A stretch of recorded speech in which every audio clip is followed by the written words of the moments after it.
may be seated.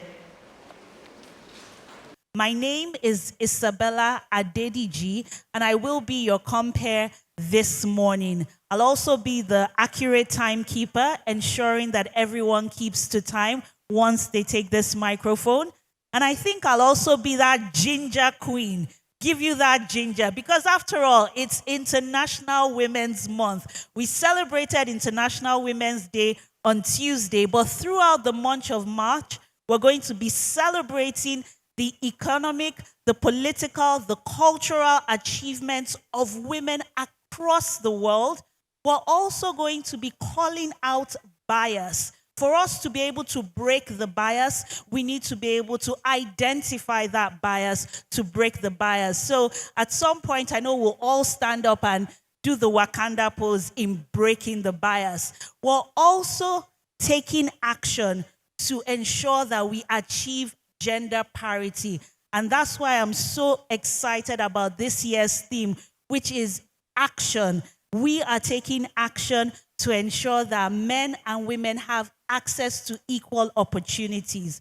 So without wasting any more time, we will begin this event by inviting the woman with a vision.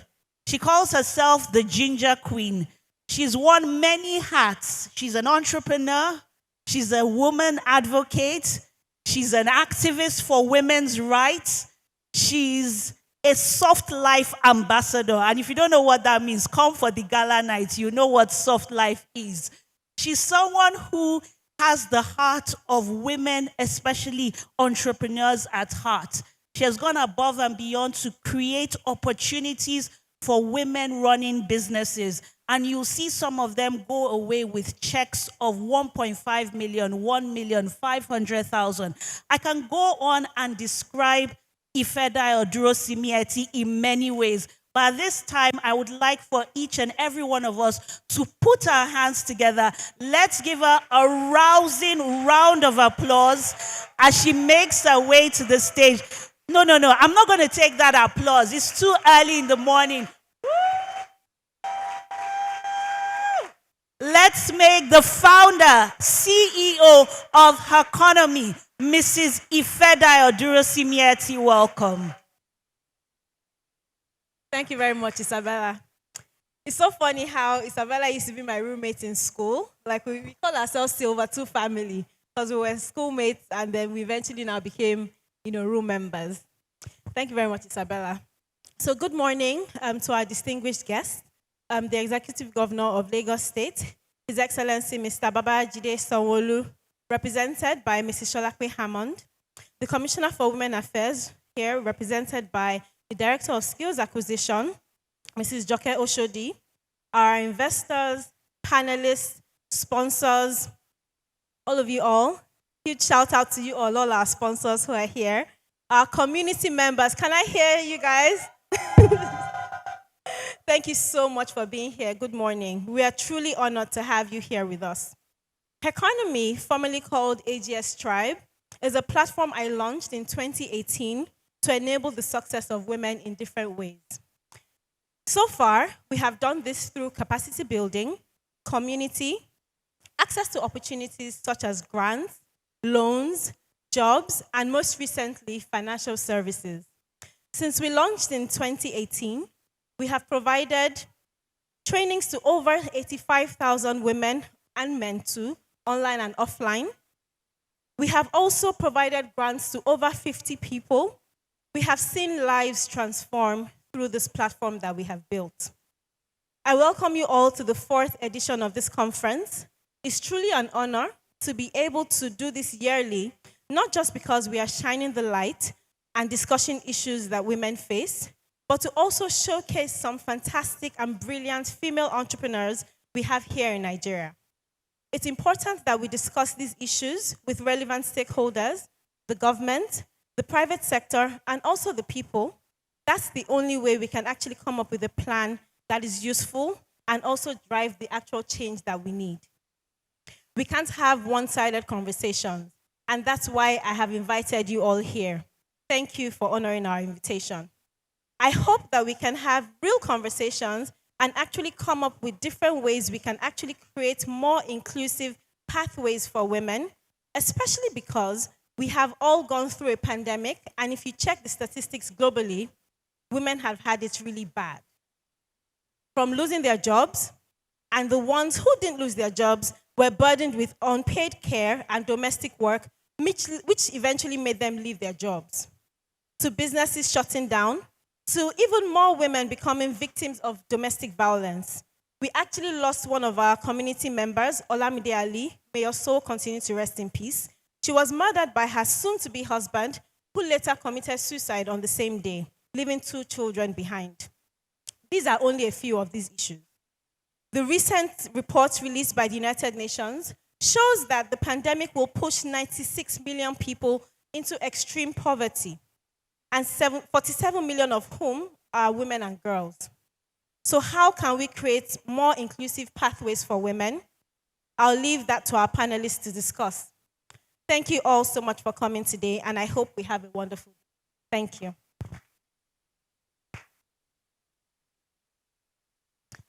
I believe we can do better than that. A warm round of applause for the founder and CEO of Herconomy, Mrs. Ifedayo Durosimi Eti. Just listening to her, it's really inspiring how far Herconomy has come. I can still remember several years ago, Ifedayo, she said, my roommates from secondary school telling me about this competition she was organizing, and that was how we started AGS Tribe. Just that passion as an entrepreneur to ensure that other entrepreneurs had the opportunity that she was able to have. And we started. And I can tell you today that some of the winners from the first edition, the second edition, they are doing so well, and they've become ambassadors of Herconomy, which was formerly AGS Tribe.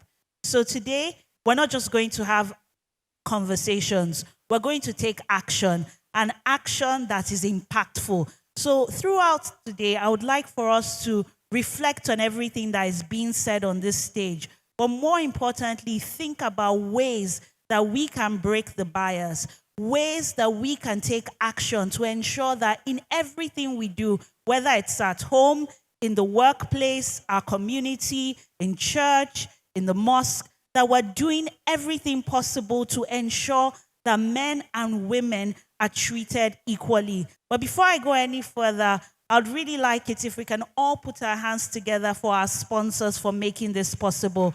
A big, big round of applause for Providus Bank. Please put your hands together for them. For Luno. Woo! Where are my community members? Let's have that ginger. That's more like it. And also for Grace Lake Partners, JC Deco. A warm round of applause for our sponsors. As the event goes on, I'll be acknowledging them because indeed it takes a village to put this kind of event together. Next on the agenda, it gives me great pleasure to welcome Mr. Ibrahim Aliu, Coordinator of Programs, U.S. Consulate General, to deliver the special remarks. A warm round of applause for him. No, I'm not taking, that's not warm enough. A warm round of applause for him till he gets to the stage. Hello, everyone. My name is Ibrahim Aliu. I manage professional exchanges and lead cultural programs at the U.S. Consulate General, Lagos. It is an honor to join the Herconomy team to commemorate this year's International Women's Day with the conference. I want to especially salute Ifedayo and her team at Herconomy for organizing this event.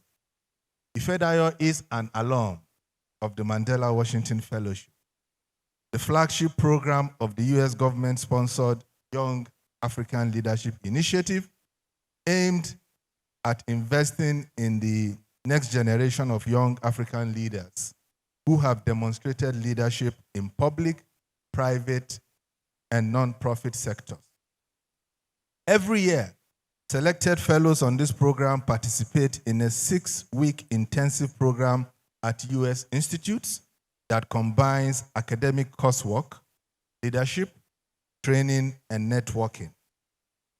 The United States promotes the rights and empowerment of women and girls in our foreign policy. and have invested millions of dollars to advance gender equality across sub-Saharan Africa, especially among young women like Ifedayo, who leads the Herconomy team. Just a few days ago, the Yali Network launched Africa for Her 2022, through which the youth of Africa are encouraged to contribute to ways that can help women and girls succeed. I am quite happy to see and hear about all the ways that our alums are giving back to their communities after the trainings they have received on the various US government-funded exchange programs. Through several of our other programs, we promote inclusive pathways for women in multiple sectors. For the sake of time, I will only highlight on STEM and entrepreneurship. But of course, we also intervene in other aspects like violence, where last year we brought the International Association of Chiefs of Police to interact with the Nigerian lawmakers just to be able to share best practices on how to best manage violence, especially gender-based violence. STEM education is critical to Nigeria's future prosperity and economic competitiveness. Developing tech skills can place women and youth on a track to future careers in computer science, robotics, and artificial intelligence, preparing them to solve real-life problems with more creativity, critical thinking, and effectiveness. There are many opportunities for entrepreneurship in STEM fields, and we especially want to encourage women and girls to take advantage. Here's the truth. Without inclusive participation in society, without women's inclusive participation in society, any gains in economic growth and development, as well as advances in science and technology, are unsustainable. One of the main tools for tackling gender inequality in STEM is to change attitudes and challenge stereotypes. The US government is convinced that when barriers to women's full participation in STEM fields are removed, women do better, families do better, countries do better, and the world does better. Whether at home or abroad, promoting women in STEM fields is a top priority of the US government. We are proud of our efforts to increase STEM education in different parts of Nigeria. For example, we recently sponsored a teacher capacity building workshop led by instructors from the US headquartered Global Air Drone Academy in partnership with the Lagos State Ministry of Education. Throughout the 5-day training, teachers drawn from public schools in underserved communities and kids, about 500 of them, were introduced to basics of building and flying drones, computer coding, solar panel assembly, as well as various aspects of implementing an integrated approach to teaching science. We ensure that girls, make up at least 50% of all segments. Every year since 2013, U.S. Mission in Nigeria has sent, since 2013, we've sent about 51 young Nigerian female leaders in STEM fields to the United States for a 5-week tech women training and mentoring. The exchange program empowers the next generation of women leaders in technology through professional mentorship at leading technology companies in the United States. In 2019, the United States State Department established the Academy for Women Entrepreneurs to provide businesswomen of all levels with skills, resources, and network needed to start and scale businesses to advance women's global economic empowerment. So far, 520 Nigerian women have graduated from this program, and I am happy to inform you all that the call for application for the 2022 Academy for Women Entrepreneurs opens today. You can apply, or you can refer other women to apply no matter the level they are at their businesses. When women are economically empowered, they reinvest in their families and communities, producing a multiplier effect that spurs economic growth and contributes to global peace and stability. One of the US government's goal is to promote entrepreneurship worldwide. Through the Academy for Women Entrepreneurs, we're doing just that by giving ambitious businesswomen the skills they need to take their business to the next level. Through AWE and other programs, we are working to increase the access of women entrepreneurs and business owners to financing, market opportunities, and training to establish and grow their businesses. Women's empowerment and economic integration are key to Nigeria's long-term economic development. No economy can grow to its full potential while excluding half the population. Women's inclusion is critical to a healthy and vibrant economy. Thank you to everyone who has contributed to this program. I know it will be a great success. In closing, I want to thank everyone who has made it to this event. It is hoped that this program will come up with viable strategies that will lead to more gender equity in Nigeria. To the youth here, I can only urge you listen attentively so that you take away practical strategies that will aid in your leadership journey. Thank you so much for listening. Next, I'm going to be calling upon the representative of the governor of Lagos State. But before I call on her, if you look at the flyers, you'll see that the chief host of this event is none other than Mr. Babatunde Olushola Sanwo-Olu. And what's even more interesting is that during the week, Ifedayo was actually recognized by this Lagos State government for her contribution to women. And she had this special award. Yes, let's applaud her. And beyond just sending the recognition and the box and the letter that I know she shared with her dad, who was so proud, he has put his weight behind this event. And though he's not present with us yet, the person he has sent is the right person because she is the special advisor on SDGs and investments. And if you know anything about Herconomy, it's about solving the problem of gender equality, which is one of the SDGs. So please join me in putting your hands together for Mrs. Sholakbe Hammond, Special Advisor, SDGs and Investment to the Lagos State Governor. A warm round of applause. Woo!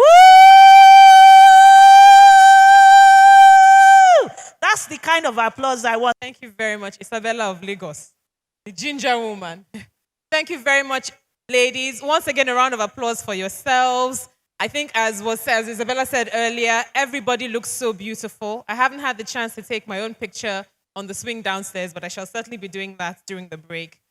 Good morning, everyone. The representative of the Commissioner for Women Affairs.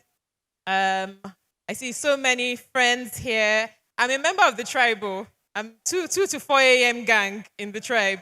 So I'm very, very excited to be here today. Congratulations to Ife, Genevieve, the tribe, all those who have supported them. I've followed so avidly from the transformation from AGS, followed their fundraise. The phenomenal $5.7 million, I think, in 24 hours. I'm not sure even a lot of the male-dominated companies can say that. So a round of applause again to Herconomy for breaking barriers, breaking the bias, and doing great things for us women.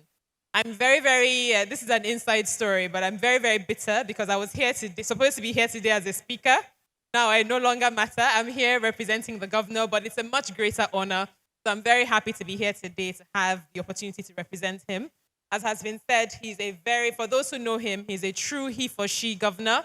He would have loved to be here, but it's been a super busy time for him. And so I have the opportunity of representing him here today at this fantastic event for us women in the week of International Women's Day. So it gives me great pleasure today to support Herconomy at this conference, the Herconomy Conference 2022, at which I have been invited to speak on action to impact, creating inclusive pathways for women. I'm very, very delighted to have been invited by Ifedro Simieti, who earlier on in this week was honored, recognized as one of the 100 women in Lagos, leading women in Lagos, doing great things in our wonderful state. I always particularly value when young women take leadership and show the world what Lagosians can do. Ladies and gentlemen, Lagos is a state that greatly values its women. We recognize their impact, we recognize their potential, and we're always committed to supporting their work. For me, myself, within my cabinet, more than 30% of the cabinet members are women.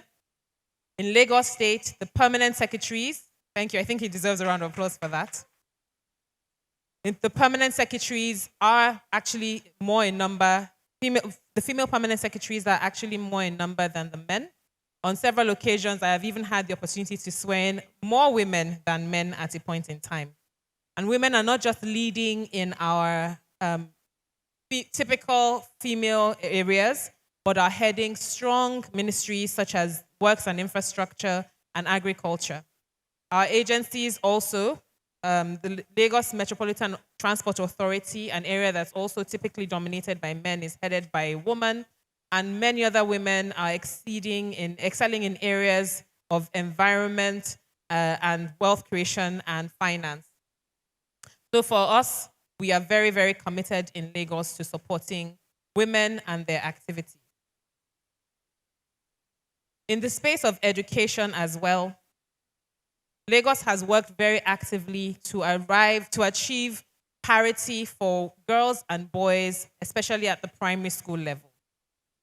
We have committed to also supporting female-led entrepreneurs in our work with the Lagos State Employment Trust Fund, where we not only have a fund that provides where we not only provide general funding to entrepreneurs, but we have a special dedicated fund for women, which we launched in conjunction with Access Bank, a 10 billion naira fund for women-led businesses operating in Lagos. We also have a fund, a 5 billion naira fund, which we launched with First Bank and EdFin, also by the LSCTF, which supports women or people who are operating who run schools in Lagos, and this fund has been disbursed largely to women. So a significant number of the entrepreneurs that are being supported in Lagos are women. We have also established a Lagos State Science Research and Innovation Fund that provides grants to researchers who are doing research, people who are operating in science, in the STEM areas, science, technology, entrepreneurship, and mathematics, and in innovation, and many of our beneficiaries are women. So for Lagos, we have not only committed to supporting women, we have put our money where our mouths are. But as the topic of today says, action to impact. How do we continue to do more? As a government, we have shown that we are committed to equipping women, to giving them the opportunities to excel, to supporting them as they progress, to giving them the breaks that they need, to creating a safe space for them to live, work, and play. We've had the unfortunate incident last week of the young lady, Bamishe, who unfortunately met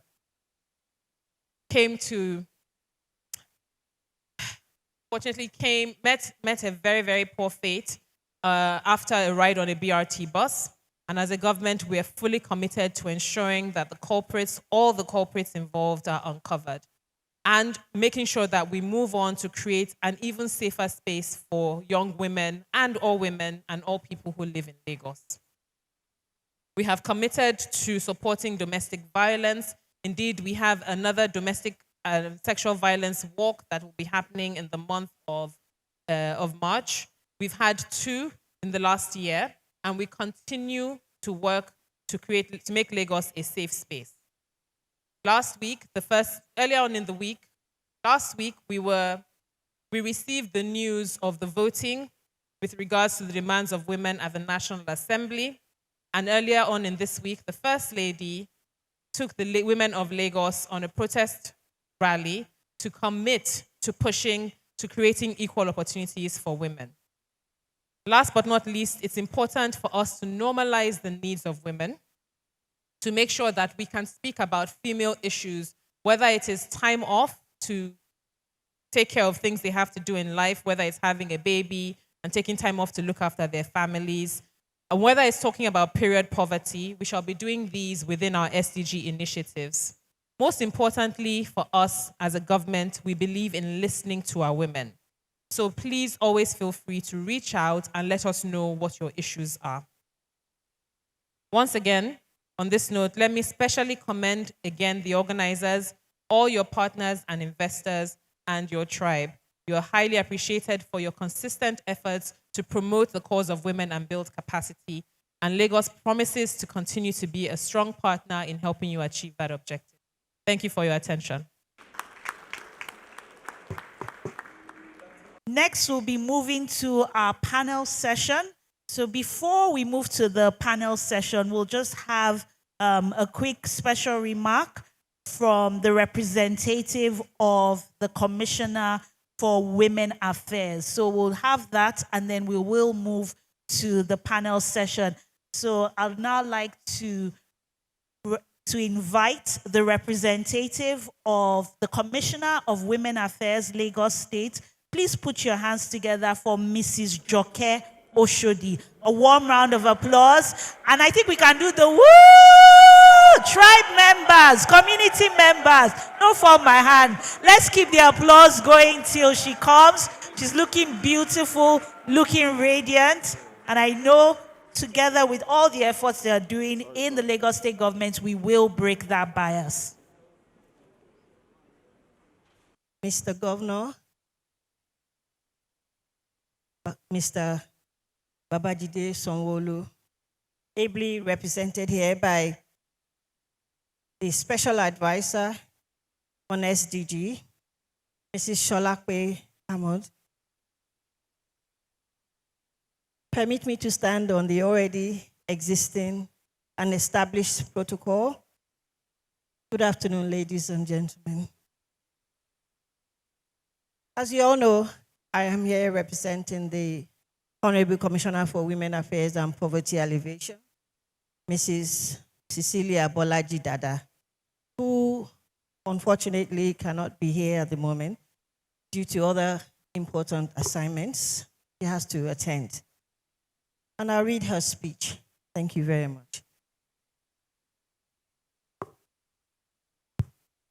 This is an address by the Honorable Commissioner for Women Affairs and Poverty Alleviation, Honorable Mrs. Cecilia Bolaji Dada, at the Herconomy Conference and Conference Awards and Gala Night.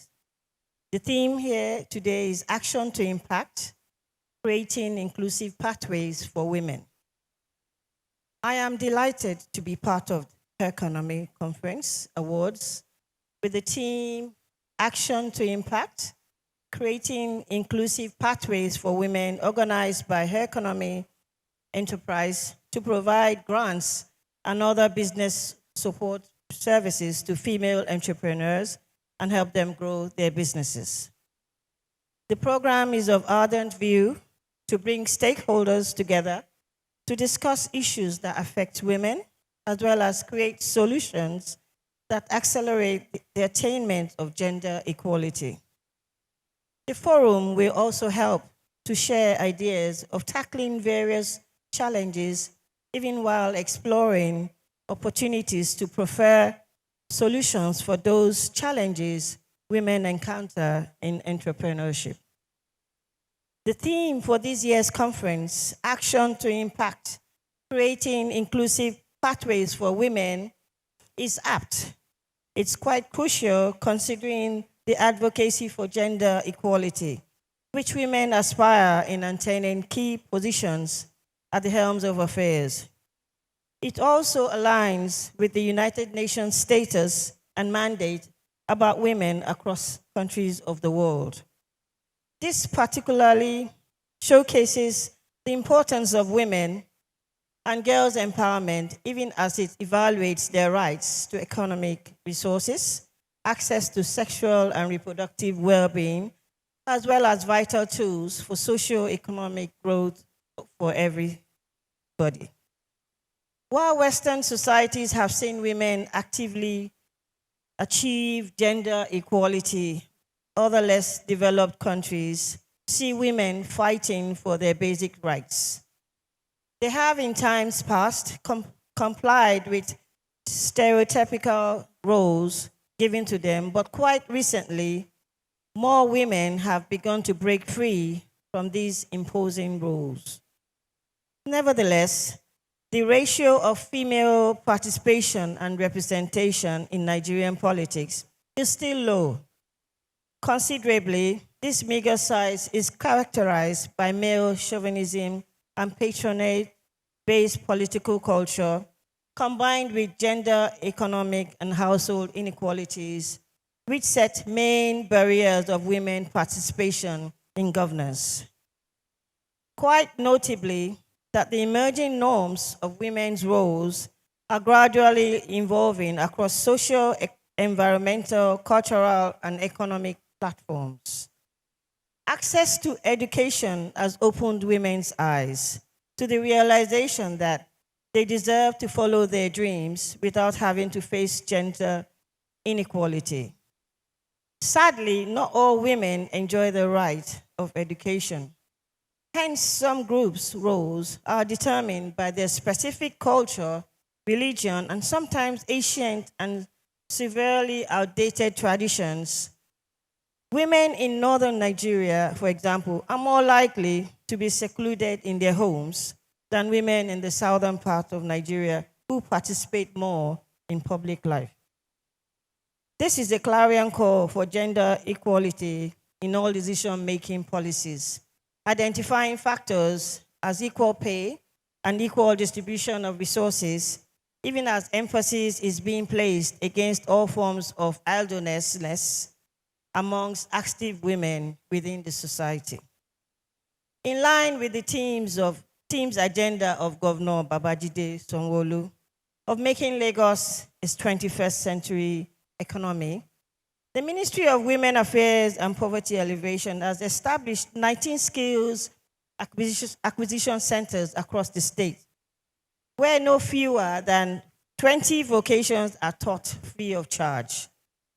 We have graduated a total number of 12,914 students from year 2019 till date, and most of who had become employers of labor through the skills acquired and certificates being awarded, which has enabled them to proceed for further education.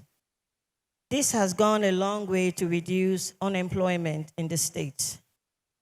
In addition, 10,001 women had been trained and empowered in 4 weeks short skill acquisition programs from 2019 to date, ranging from various local governments and local council development areas, also for members of committee wives of Lagos state officials, retired civil servants, communities of Oniru land, wives of the military officers and men, riverine women in Irewe, community of Ojo, women of faith-based organizations, as well as patients of sickle cell anemia, network of people living in human independency, and people living with disabilities across displaced persons at the IDP camp. Graduates at these centers were given startup packs to enable them commence their businesses immediately. They were afforded opportunities on entrepreneurial development trainings on ways to create new businesses, professional risk assessment, and profit marginalization. Quite notably to say that all these trainings are tuition-free. This year, 2020, we will be training at least 250 women in each of the 32 centers across the state on the same program for the 4-week short-term training program. I would like to inform this gathering that several letters of commendations have been flowing in. One of such letters is an appreciation letter from the management of Lekki Worldwide Investment Limited, stating that amongst the recently concluded short-term skills acquisition and empowerment program, 6 of such beneficiaries are doing very well in their craftsmanship with the aid of the tools by MWAPA. The Micro Enterprise Support Scheme is a social intervention by the state government through the Ministry of Women Affairs and Poverty Alleviation. The ministry has empowered a total of 4,885 beneficiaries with tools, working tools including pepper grinders, sewing machines, hair dryers, barbing set kits with generators, barbecue makers, popcorn machines, and Android telephones to enhance digital marketing of their products and services for easy accessibility to their prospective clientele. The ministry has also trained 500 women in digital literacy marketing, and free Androids were given to them to help, especially with the effects of COVID-19 pandemic for their micro businesses in the state. Women Assembly is an initiative by the ministry for women in 20 local governments and 37 local council development areas to disseminate policies and information among women at the grassroots and also to fill the polls of women. 17,000 participants were in attendance and 2,200 women received free medical screenings in HIV status, eye test, breast and cervical cancer screening, family planning, blood pressure, as well as sugar level screening at this program.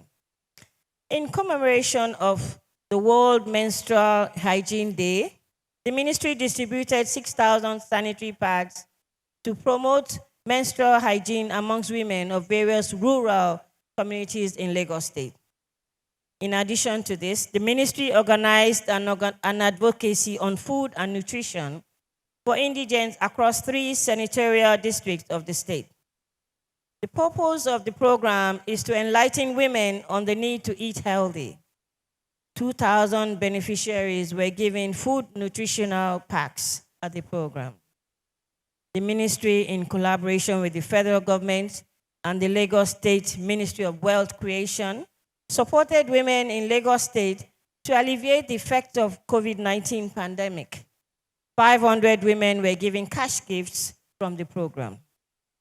In commemoration of the International Widows Day, the ministry has empowered 3,000 widows from 2019 to date. The ministry has also given grants in aid to 200 non-governmental organizations, as NGO, as part of their services towards humanity. So far, 850 women had benefited from the cassava vegetable farm cultivation and empowerment for rural women. They were given free farmlands to cultivate their crops. The ministry organized the International Day of Rural Women to highlight the roles played by rural women across the communities. 500 women were empowered during the program. Concluding, Lagos State government, through the ministry, has taken a stance against all forms of gender-based violence. From time to time, we organize programs on advocacy and sensitization against all forms of violence against women. The ministry organized a workshop day called Good Parenting, a Means to Curbing Social Vices, to educate parents on their roles in curbing sexual violence from their homes. 600 couples attended the event. Once more, I welcome all of us to today's event. It is an interactive forum where information will be cascaded from the facilitators to our participants. I hope that you will utilize all you learn from here today to improve your prominence in the society. You are the salt of the earth, the bedrock for a progressive society. Without you, the joy of existence is futile. Share the love, keep the flag flying. Thank you for listening. Honorable Cecilia Bolaji Dada, Commissioner for Women Affairs and Poverty Alleviation. Thank you.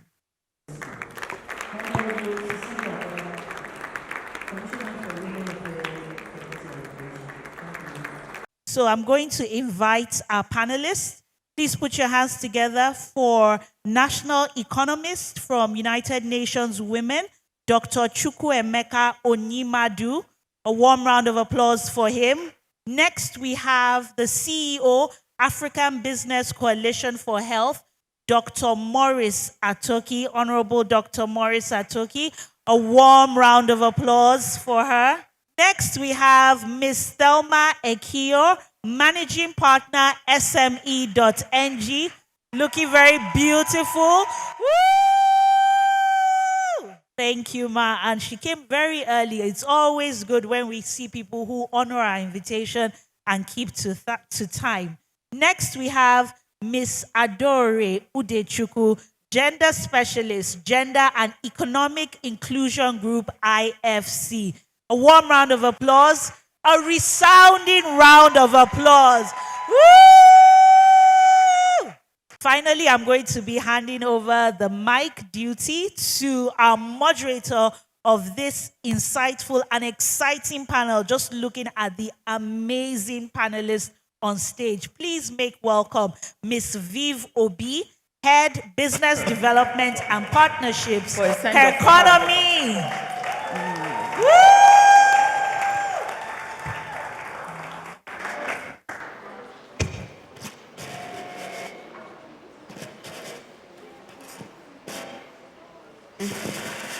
Morning, everyone, and welcome to this panel discussion. My name is Viv Obi. I head Business Development and Partnerships. Good morning. Can you hear me? Okay. My name is Thelma Ekio. I work for SME.ng. We're a gender lens impact investor. And we have an all-women's accelerator that facilitates access to the funds that we have. I'll talk a little bit more about that later.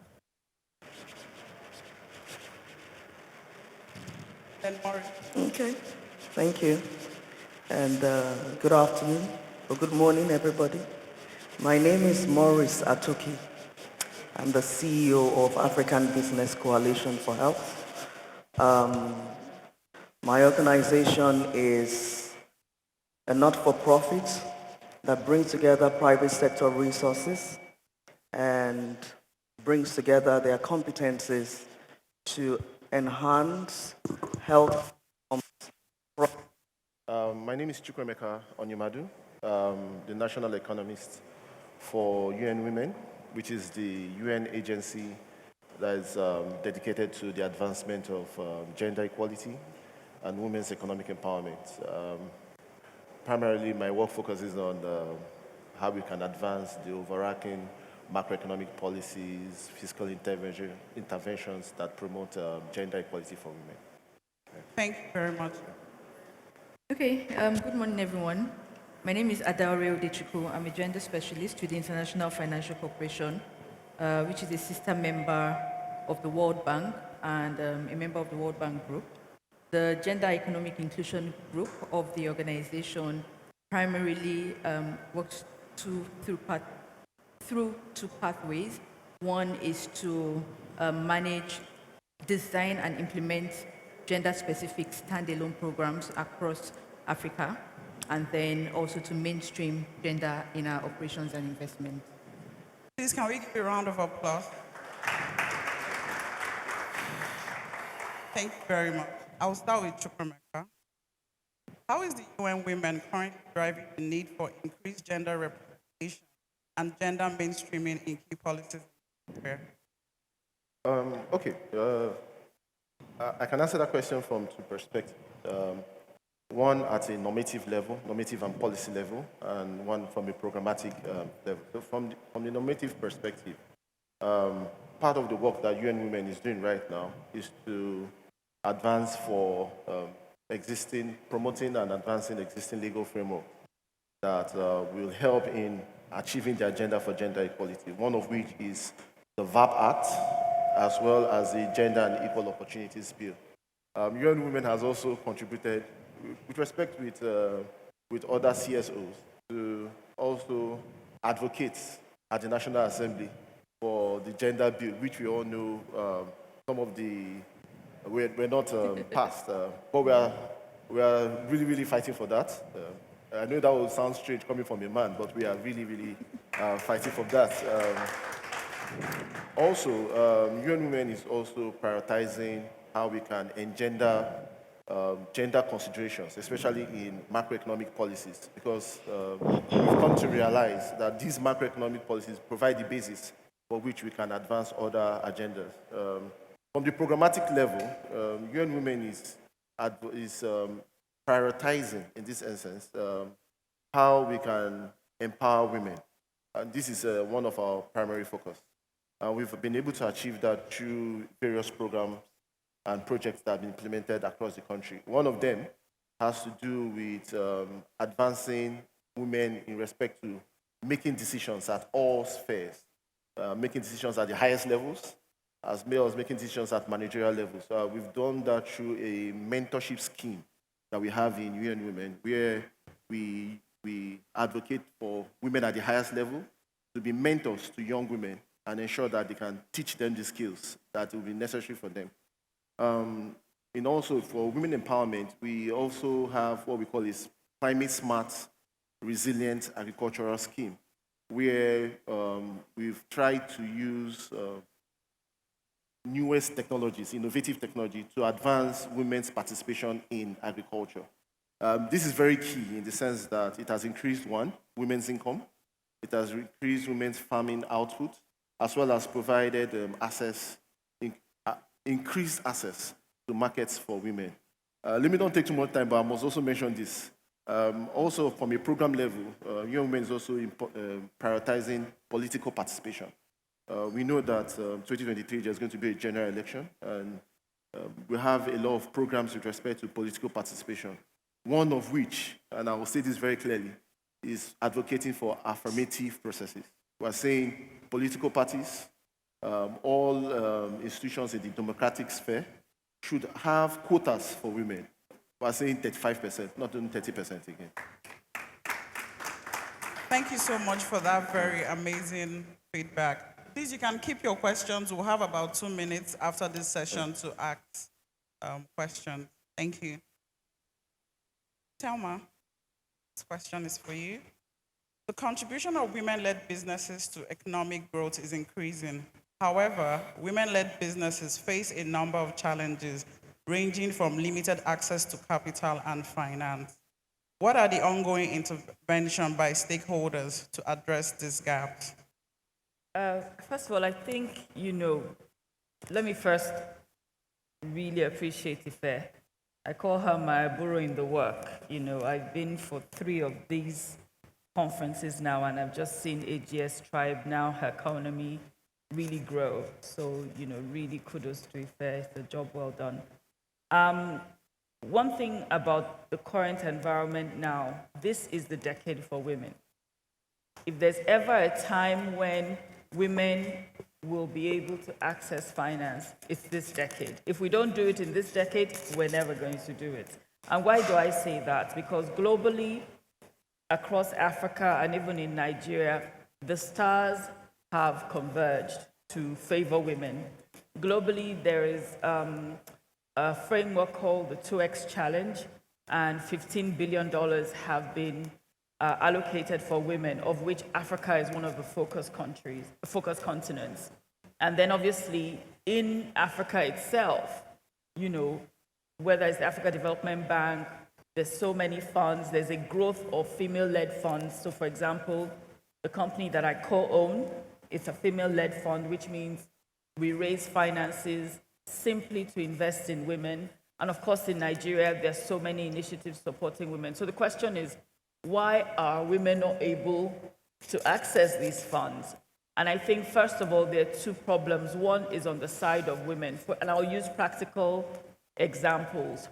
For us, we got a facility from the US government to invest in women to help them recover from COVID. We got 5,000 applications, but we couldn't even get the number of women who had everything that could receive that money. And so on the women's side, there's a challenge. So many women do not pay attention to the nature of their business. That's why we invested in an accelerator. before you go out to look for money, you must make sure your business is strong. Everybody wants to see the money, show me the money. But the way it works in investment is we say, show me your business. If your business is strong, then you can access the fund. So there's that problem on the women's side. The problem on the supplier side is that everybody says they want to support women, but nobody is committed to investing in what it takes to support women. The bureaucratic processes to access financing are too stringent. And in Nigeria, I think the only thing they don't ask women for is their underwear before you collect money. They literally ask you for anything. And so most women are put off to go out and look for capital. So these are the challenges that exist around so many stakeholders. Even in a country like this, there are 200 million Nigerians, but we're only 5 female-focused funds, of which I'm very happy IFE is one of them. We cannot cater for everybody. It means the banks have to be less stringent. It means that more people have to be educated about what it takes to support women. We treat women as one group. So I was very happy when the representative of the commissioner talked about the different types of support. What a woman needs when she's single is not what she needs when she's divorced, and it's not what she needs when she's widowed. We need to be able to cater to women at different stages of their lives.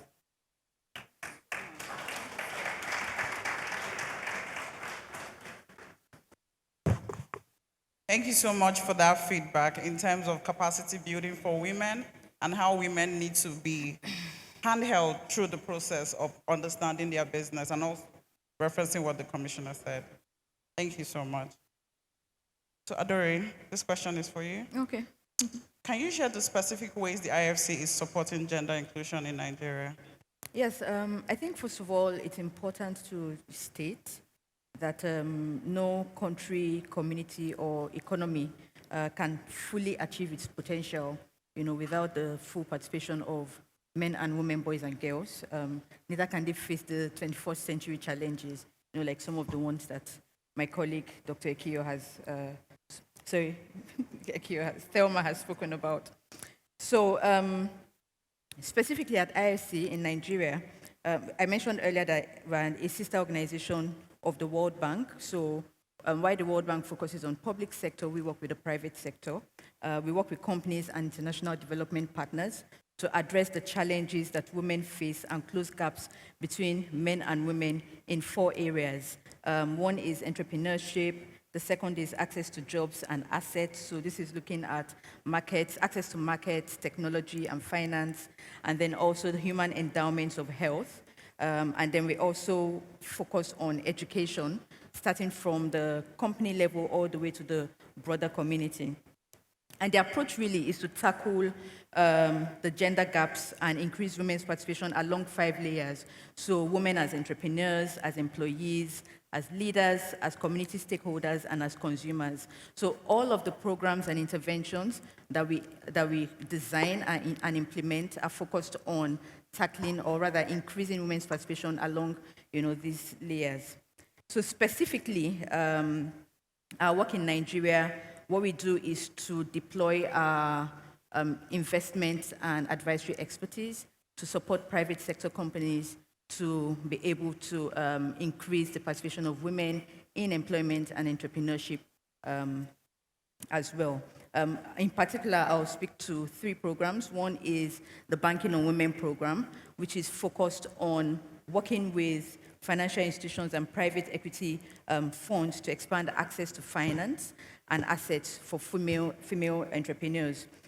We call it the Banking on Women program, and it's a global program. The funds, so far we've dedicated 2.86 billion to women SMEs through investments and advisory at a global level, and we're currently implemented with 120 plus banks globally. And in Nigeria, some banks have benefited, the likes of Access Bank, FCMB, Union Bank, and Zenith. We also have the Women's Insurance Program. The Women's Insurance Program helps insurers to design solutions that improve the financial security of women in emerging markets. Specifically in Nigeria, we have worked with, we have an active program with the AXA Mansard to design solutions that cater to the insurance needs of women. Like Thelma said, women are not a homogeneous group. So if you're a financial services provider or an organization, you need to see the market and be able to stratify it and then design solutions and value propositions that meet their needs. So these are some of the ways in which we help support private sector companies. And then we have the Women's Entrepreneurs Finance Program, which we call WIFI. Here we work with the private sector to provide investment and advisory support that enable women-owned businesses to start and grow. We look at addressing the constraints faced by women entrepreneurs in accessing finance.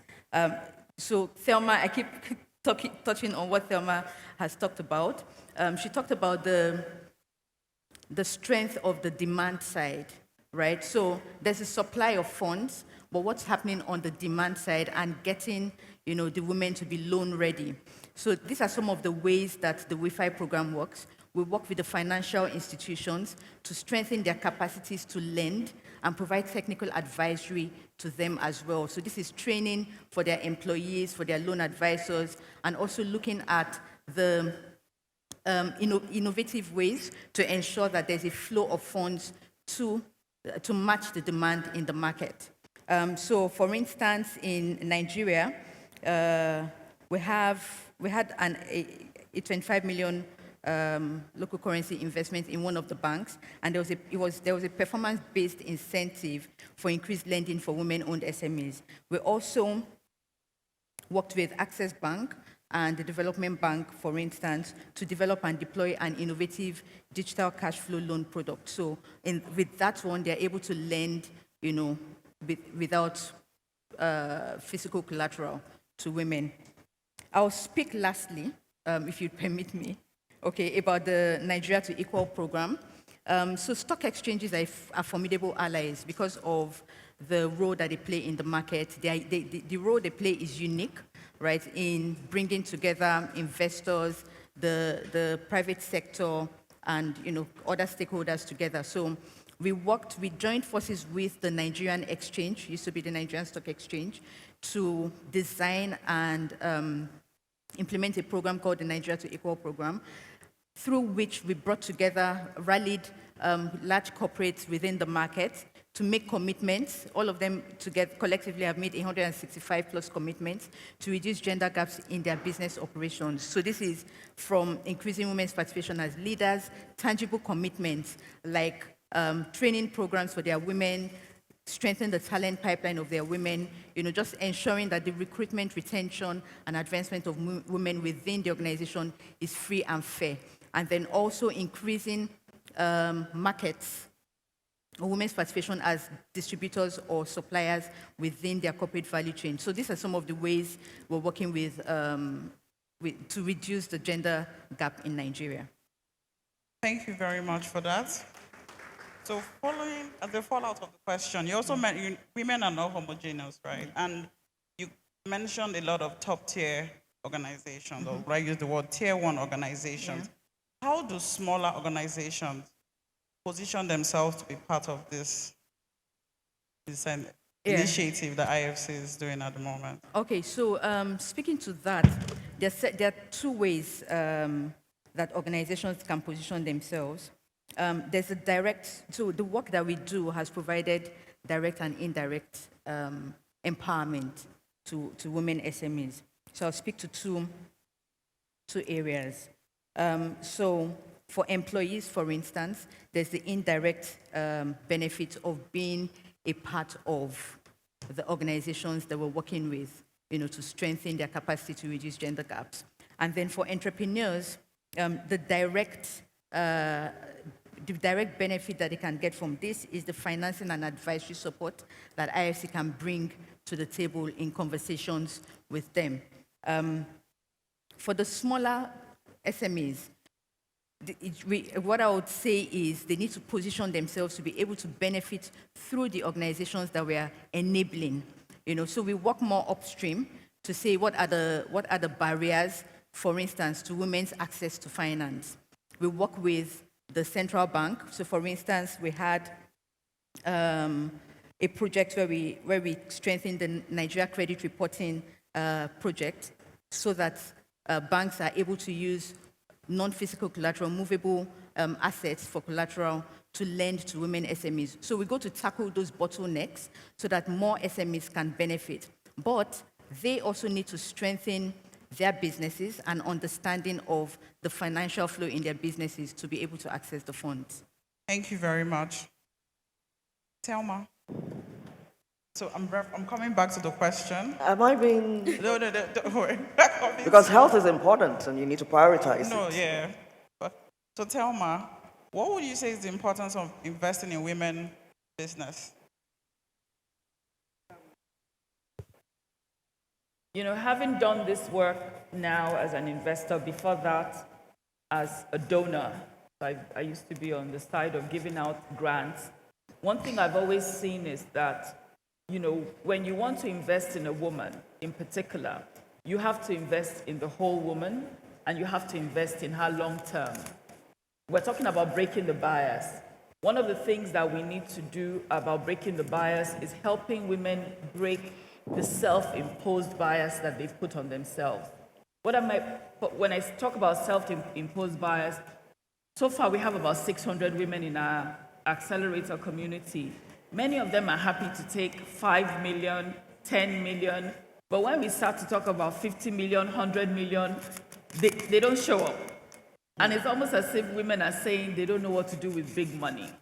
I think that impression is affecting how the supply side, how investors look for women and look at women.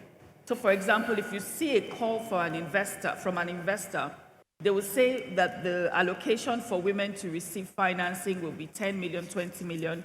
The allocation for men will be 200 million.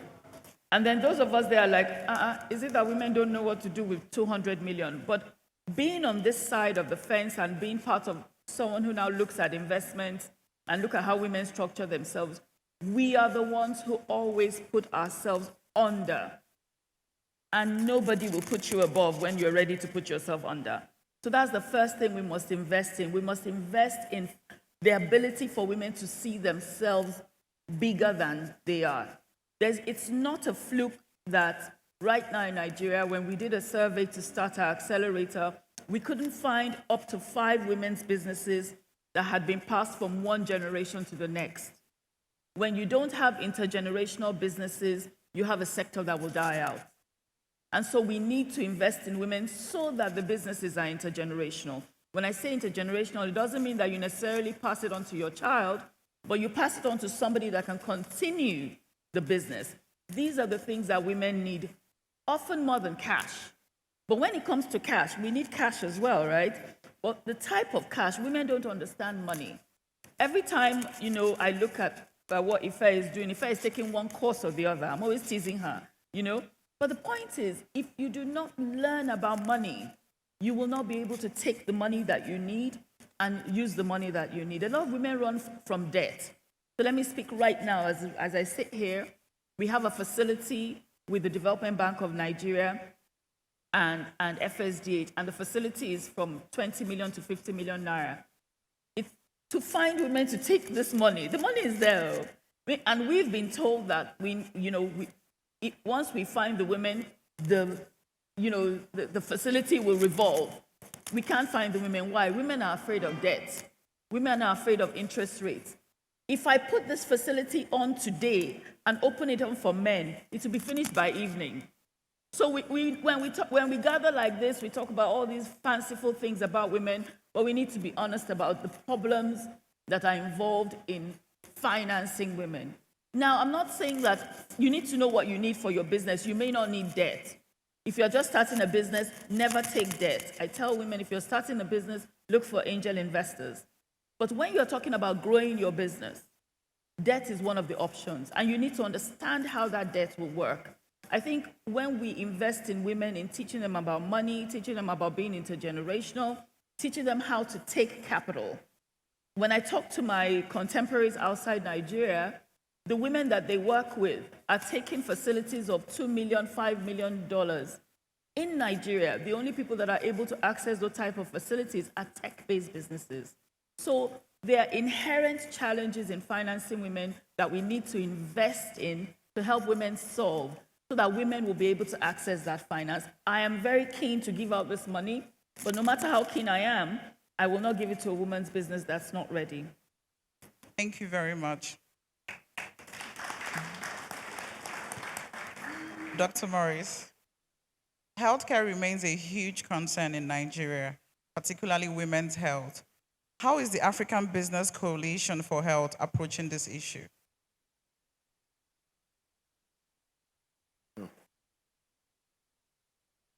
Hello? All right. Thank you very much, Madam Moderator. I was almost thinking that, I was forgotten, but thank you, and thanks to the organizers for giving the health place a position in this kind of discussion. I'll tell you two things. I'll tell you about what the industry is all about at this period, as far as the health of women is concerned, and a bit about what African Business Coalition is doing. At an industry level, we observe that quite a number of women are being put in more strategic places. Again, you know about the migration and the human capital that we lose as a result of, the situation in Africa and in our country. But more and more, it seems that women are trusted with larger responsibilities in the health place and also in the not-for-profit area. So that's a good trend. As a coalition of private sector focused on improving health outcomes in Africa, one of the things we're focused on right now is improving maternal health care. Improving maternal health care, that means combating maternal mortality. And that is a big agenda. It's big because Africa still remains one of the continents with the highest maternal mortality in the world. It's a time when the whole world has taken care of maternal mortality. And this is largely because we still depend on importation of drugs. About 98% of our drugs are being imported. I mean, we're only about 2%. The rest of the 98% in the rural areas and in the villages don't have access to what we even complain about. So, I mean, just think about it. So in African Business Coalition for Health, we're very particular about maternal mortality. We're in partnership with the United Nations Herconomy Conference for Africa. The Executive Secretary, Vera Songwe, is very passionate about that area of focus. And amongst other things, we're promoting women's health. We're ensuring that the right drugs get to the right place at the right time, and hopefully less women die of childbirth. That'll be all for me. Thank you so much. This question is still for you. So women in the rural communities are one of the worst affected by healthcare crisis. It is expected that majority of women in Nigeria live in this society and therefore require urgent but simple solutions. How can we go about this? What sort of solutions are we looking at? How should we be thinking when it comes to segments of women in the rural area? Right. I think it's a combination of things. One of it is a lot of awareness. Women need to be more aware of what is going on in their body. Sometimes it's strange. And we don't share enough, either because of of suspicion or shame, I'm not sure what. But we don't share enough. I think that if we talk to each other more often in safe spaces, we're able to learn from one another. And by learning, you can only be better. So for me, I mean, the first message will be for women to engage more with one another, either at a faith-based level or at professional level. Organizations should also, find a place for women. I'm very excited, particularly, about what Adaori does. I was telling her, I said, your role sounds fantastic. I didn't know there was such a role in a place like IFC. So I would encourage more organizations to emulate that, especially the banks, because there's a capacity to influence third parties and vendors, to screen them before you can do business with them. That is foremost. The second thing is to ensure that the facilities that are being either developed or improved are skewed towards better health for women. Now, if we keep investing in health infrastructure blankly, like, we want to evolve or we want to improve like any other country is doing, and there's less attention being paid to women's health, then that's a problem. Because we know men don't give birth, women give birth. So it cannot be equal. There has to be a skew towards, women's health in that capacity. It has to be deliberate. So when we're talking about equality, sometimes it's even, some conversations need to go beyond equality. It has to be priority. Women need to be prioritized in health because they have more issues. And until we have those kind of serious conversations, some things will not shift. That'll be all. Thank you very much. Chukwuemeka, this question is for you. Although improvements are being recorded in terms of stakeholder responses to gender equality, a lot still remains to be done. What are examples of tested approaches that Nigeria can adapt? Let me give a little bit of thought to what all the panelists have said in respect to your question. From a scientific point of view, change doesn't happen in one day. And we must give some thought to that.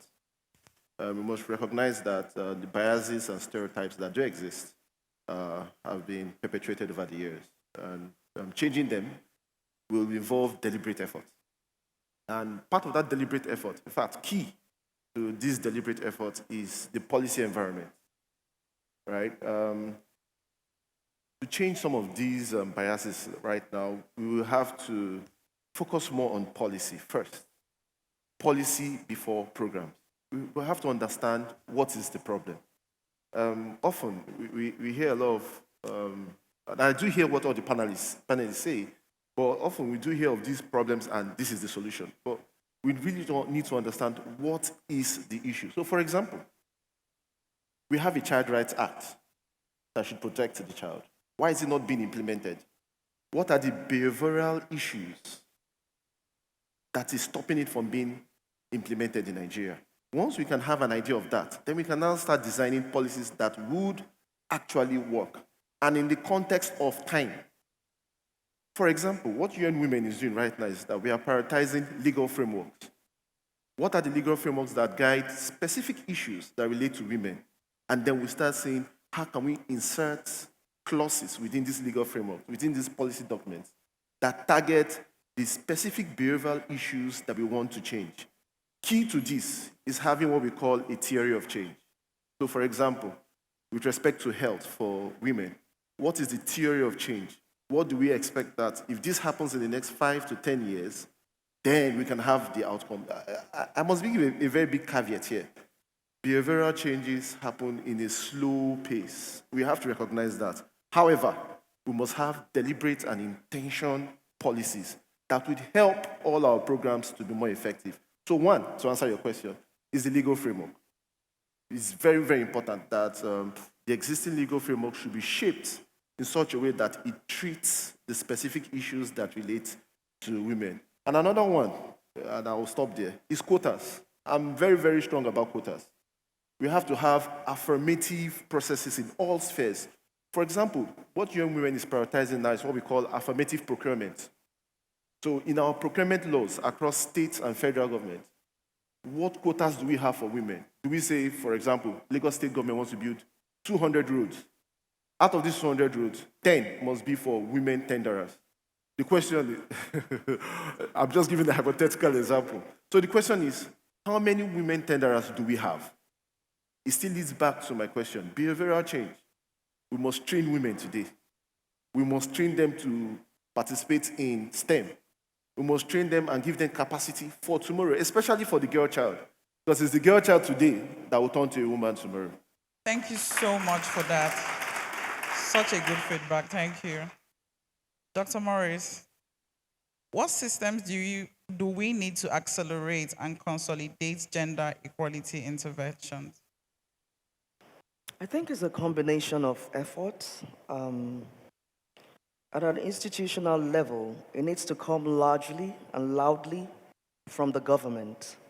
The government of the day needs to be sending the right kind of signals to give us a bit of, confidence about saying these things and acknowledging that such a space like this is a safe space.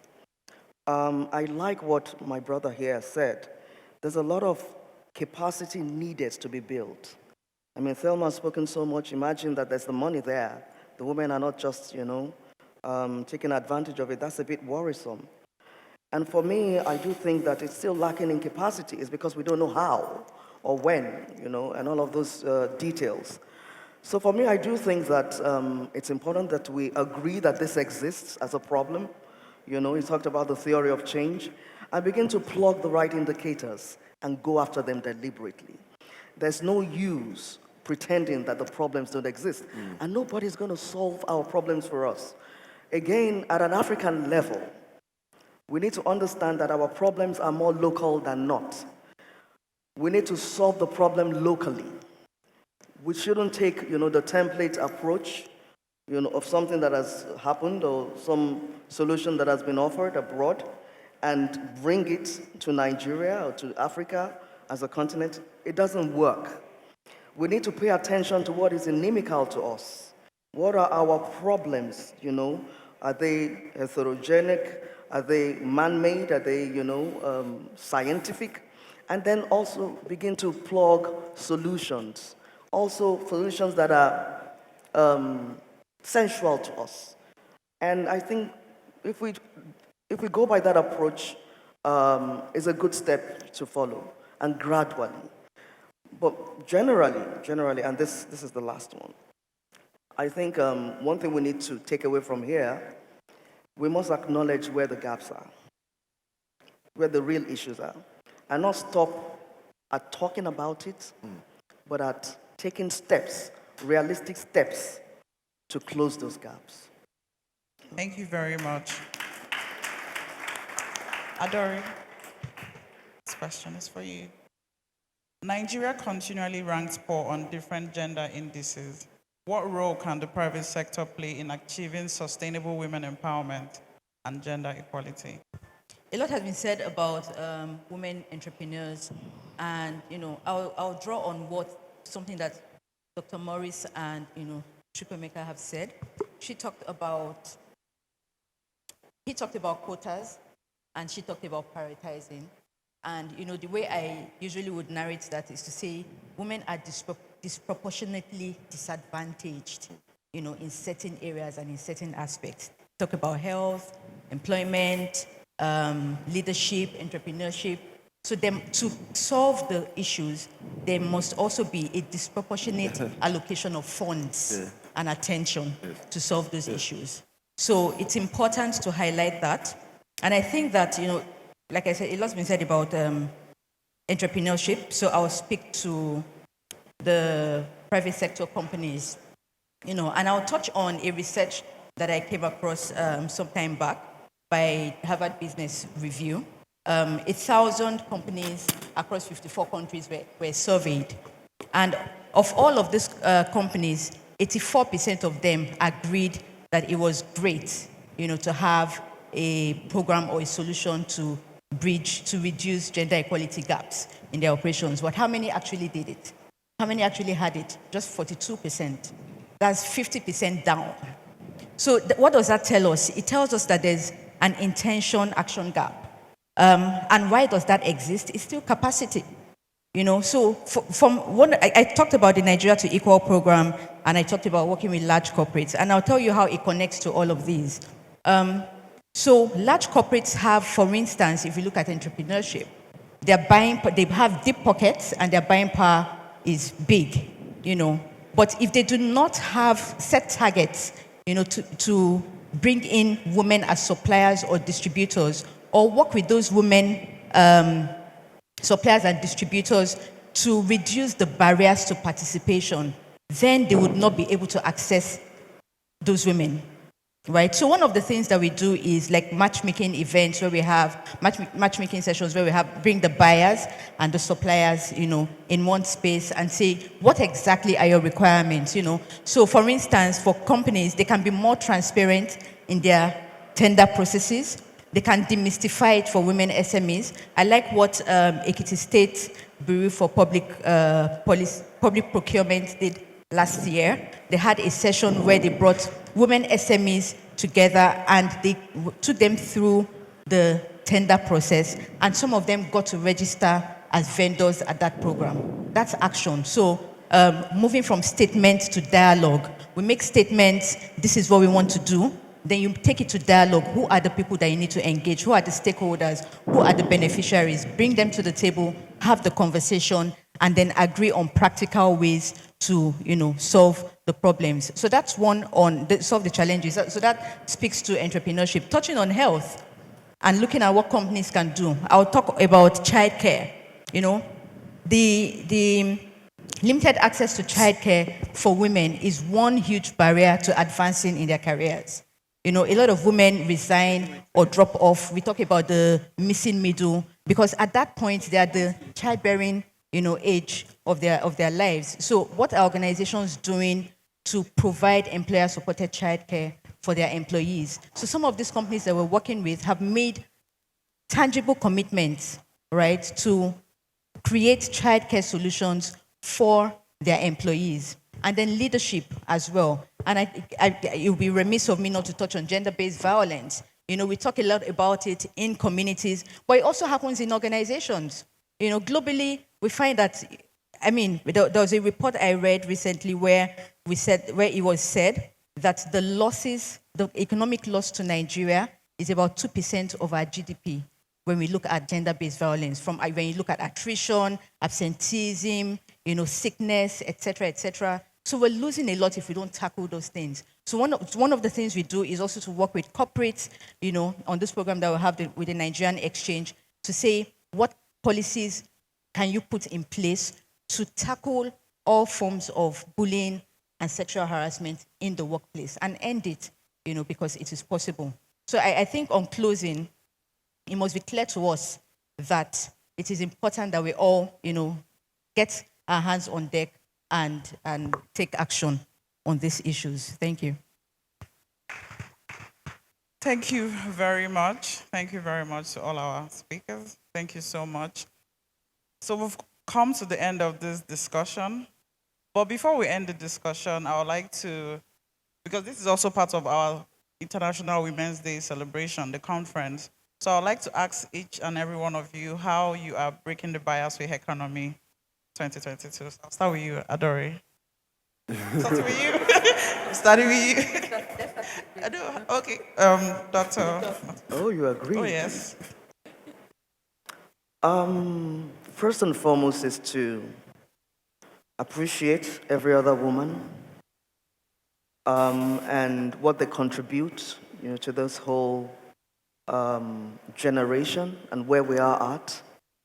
For me, that is really quite key. I take my time to assess other women, and because I can only imagine what they could have put in, especially women in the professional space. If you're combining home front with religious activities and professionalism, you're a superstar. So to all the women there, it's kudos to you. For my thought process is to really appreciate you. That's how I break the bias. Thank you so much for that. Thelma. Yeah, I was at an event in Abuja earlier this week, and the keynote speaker said she is unashamedly committed to being wealthy, to controlling wealth, and transforming her community. And I just realized, and she said, somehow women are not confident enough to say, I want to be wealthy. And so the way I want to break the bias is to get money into the hands of women, to break the bias against women. Chukwemeka, you're next. I think it's more tricky for me, right? But we need the men to participate. Okay. So, my own version of breaking the bias Same here. is based on my own recognition that the agenda itself would involve all stakeholders having a shared value and a shared understanding of the issues, as well as recognizing that it is also multi-year tasking. So my bias is my resolve and commitment to helping all stakeholders understand these issues and remain committed to the agenda of gender equality and women's economic empowerment. Thank you so much for that, Adore.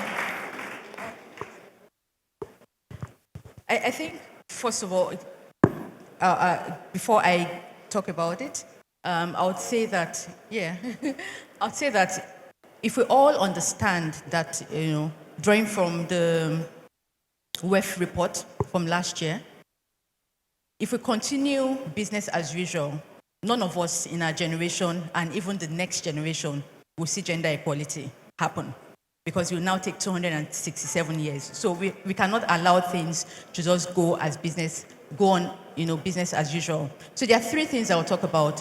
One is representation. It's very important, and that touches on what Thelma talked about. Our prosperity, our growth, our advancement is representation for the young girl that is watching us, for the women that are looking at us. I was talking with someone the other day, and she said, I've been in a lot of rooms, it's like there's tribalism. I said, no, what you're talking about is representation. You want to see more people like you in that room. So when you understand that you have an individual responsibility to represent, then you would get wealth and control wealth as well. The second I'll talk about is amplifying the voices of other women. If you understand, for us in the room, we have powers and privileges that a lot other women don't have. So it's important that we understand that, own it, and know that you have to use that role, the power and privilege that you have, to amplify the voices of women who don't have the platform that you have. And then thirdly, make yourself a safe space for other women and girls. Help them grow, help them, unpack issues and guide them in the path that will be good for them. Thank you. Thank you so very much for that. We'll be able to take 2 questions from the audience.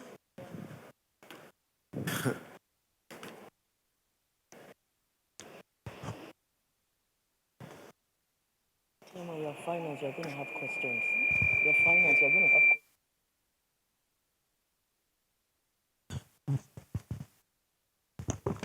to have Good afternoon, everybody. My name is Damilola Obazele. I call myself a serial entrepreneur.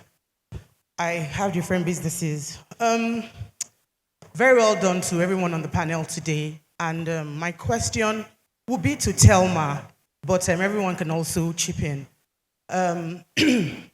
Like Maurice Atoki was saying, 98% of us in Nigeria we're in grassroots. When I say grassroots, I'm not even talking about Lagos. So I'm talking the interiors here. And one thing you said that stands out for me is that women, particularly, we need a push. There's so much money out there. You've been on the supply side and on the demand side. And if, like I'll take in this room that everybody here has at least HND, BSc, we're educated, we're enlightened. I want to talk about the women that don't even have an education. They're not even here today. They don't even have WhatsApp. I'll go back to, the colonial or pre-colonial. What did the women do? They traded. They went to the farm, they sold it. And they're still doing this today. The funds you have available, when I say you, I'm not attacking you, is, for women that are enlightened. But my question is, what about these women that make up 98% of us that are not even here, that would not even listen to this message? Most of them are not educated. But when we go to the market, we see them. We engage with them. We buy from them. They know their maths. You can't cheat them. When they tell you it's 1,500, if you give them 1,002, they'll tell you, madam, my change remain. Is there anything, is there also a source of funding for them? Because at the end of the day, if we're trying to improve Nigeria, I want to say very well done to the representation of the commissioner. They give out blending machines, they give out popcorn machines, and all these things to support these women. But then, as you rightly said, money, finance is important. Some of them just need 25,000 naira to grow their businesses. The woman roasting corn. I mean, I'm not going to take so much of her time, but I think my point is very clear. The women that are not educated, do you have anything for them? Thank you so much. Thank you so much. Mike. It's mine. I think that's a good point, and maybe I think the assumption was that we don't give women in the rural communities. That wouldn't be right. I see some of my accelerator women here, and they will tell you one of my best investees is a woman who processes gari in Ekiti and Ondo State. And my team, initially when we met her, they didn't want to shortlist her because her English was not, the best, right? But when I saw what she wrote, we asked her, what is your business strategy? She said, to push Ijebu Gari out of the market. I said, that's the woman I want. Because it doesn't have to be a 5-page business strategy. She's in our accelerator. She's one of our investees. She works with female farmers in the villages. She aggregates them to process Gari. So we do finance women in the rural areas. Another investee I will talk about is an investee in Gombe. I'm looking at my team, Gombe. This woman, she's still in shock that we selected her. First of all, I don't know what Gombe looks like, but the fact that she had the confidence to apply, when she sent that photograph of her business, she started producing eggs and has suppliers for her eggs into other states. For me, that was foresight. So we look beyond the business plan. That's what I mean by investing in the whole woman. We look beyond the business plan to the business story. Because for us, as a gender lens investor in Nigeria, we cannot operate like we're the World Bank, because obviously the World Bank is macro. We have to operate with what are the realities on the ground. So we do finance women in the rural, but I'll give a caveat. It is extremely difficult to do. I do not have 100 staff, so obviously the administration to monitor that investment is key. One of the ways that we want to bridge that gap, we have a 10-year MOU with NASIMA. NASIMA is the National Association for Chambers of Commerce. They're in every community. We've partnered with them so that we can access the women. And through them, we have women that are in Bonny, women that are in villages in Bayelsa State, part of our accelerator, and we finance them. Are we the solution to all Nigeria's problems? No. But where we are certainly doing what we can. I was listening intently to the ministry to see if she will mention our collaboration, because we have a collaboration that we did with the ministry for 167 women to get them onto e-commerce platforms, to show them how to trade on e-commerce platforms so that they can access wider markets. That's what we do. But you see, we shouldn't rule out people that don't work with women in the rural communities. The importance of building an ecosystem is that everybody will have their area of specialty. And then when we come together, we will make a broad-based impact. I hope I answered your question. Thank you so much. My name is Bestie Ati. I'm founder of a startup called corporatebestie.com. And what we're essentially doing is we want to help more entrepreneurs to get incorporated, to launch their businesses without stress or complex paperwork so that they can access funding, employ more people, and essentially contribute to the national GDP. One of the questions, my question really is to Thelma. One of the things you mentioned is that not a lot of women are open to receiving funding. And I agree with you, because at some point I didn't think about raising funding for my business. But now I'm part of the founders for the current cohort of the Founders Institute, and we're actively looking for funding. So my question is, what are some of the criteria that your organization or organizations like SME.ng are using to provide this funding to SMEs? Thank you. I am very happy you asked that. I actually deliberately came with 2 members of my team because I can't stay, but I wanted them to stay. Can you just put your hands up so people know who you are? Put your hands up, well. So, they will answer any question. Very importantly, we have an accelerator starting next week. You're exactly what we're looking for.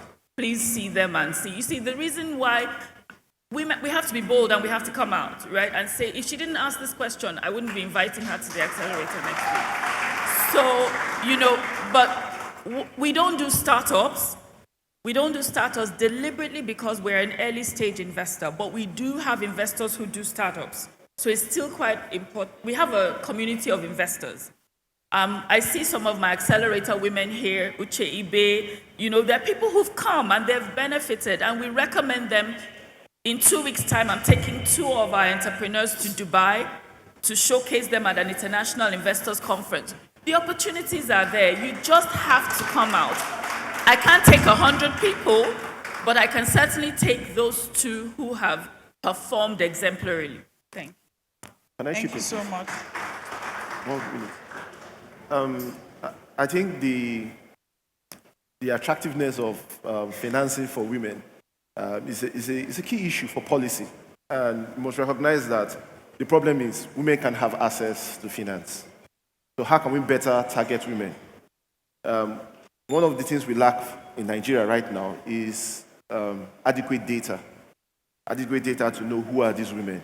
As we've already said very clearly here, the issues are not homogeneous for women. So the question is, the rural woman, what are her issues with respect to accessing finance? We must have data on that. We must know where they are. We must know who they are. And we must know the kind of business that they are doing. So one of the things that UN Women is trying to prioritize this year and moving forward is how we can support the National Bureau of Statistics in expanding gender data. In the pipeline, we have what we call a time use survey. We're already in advanced engagement with other stakeholders to see how we can have a time use survey. And that gives us a broad data on women and women issues. Thank you so much for that.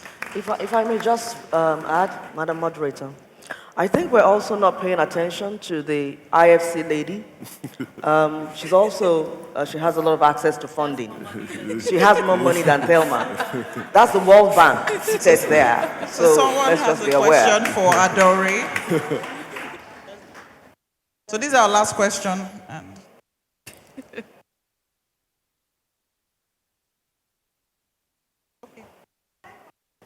Sorry, our efficient host Good and afternoon. timekeeper has told us that we're out of time.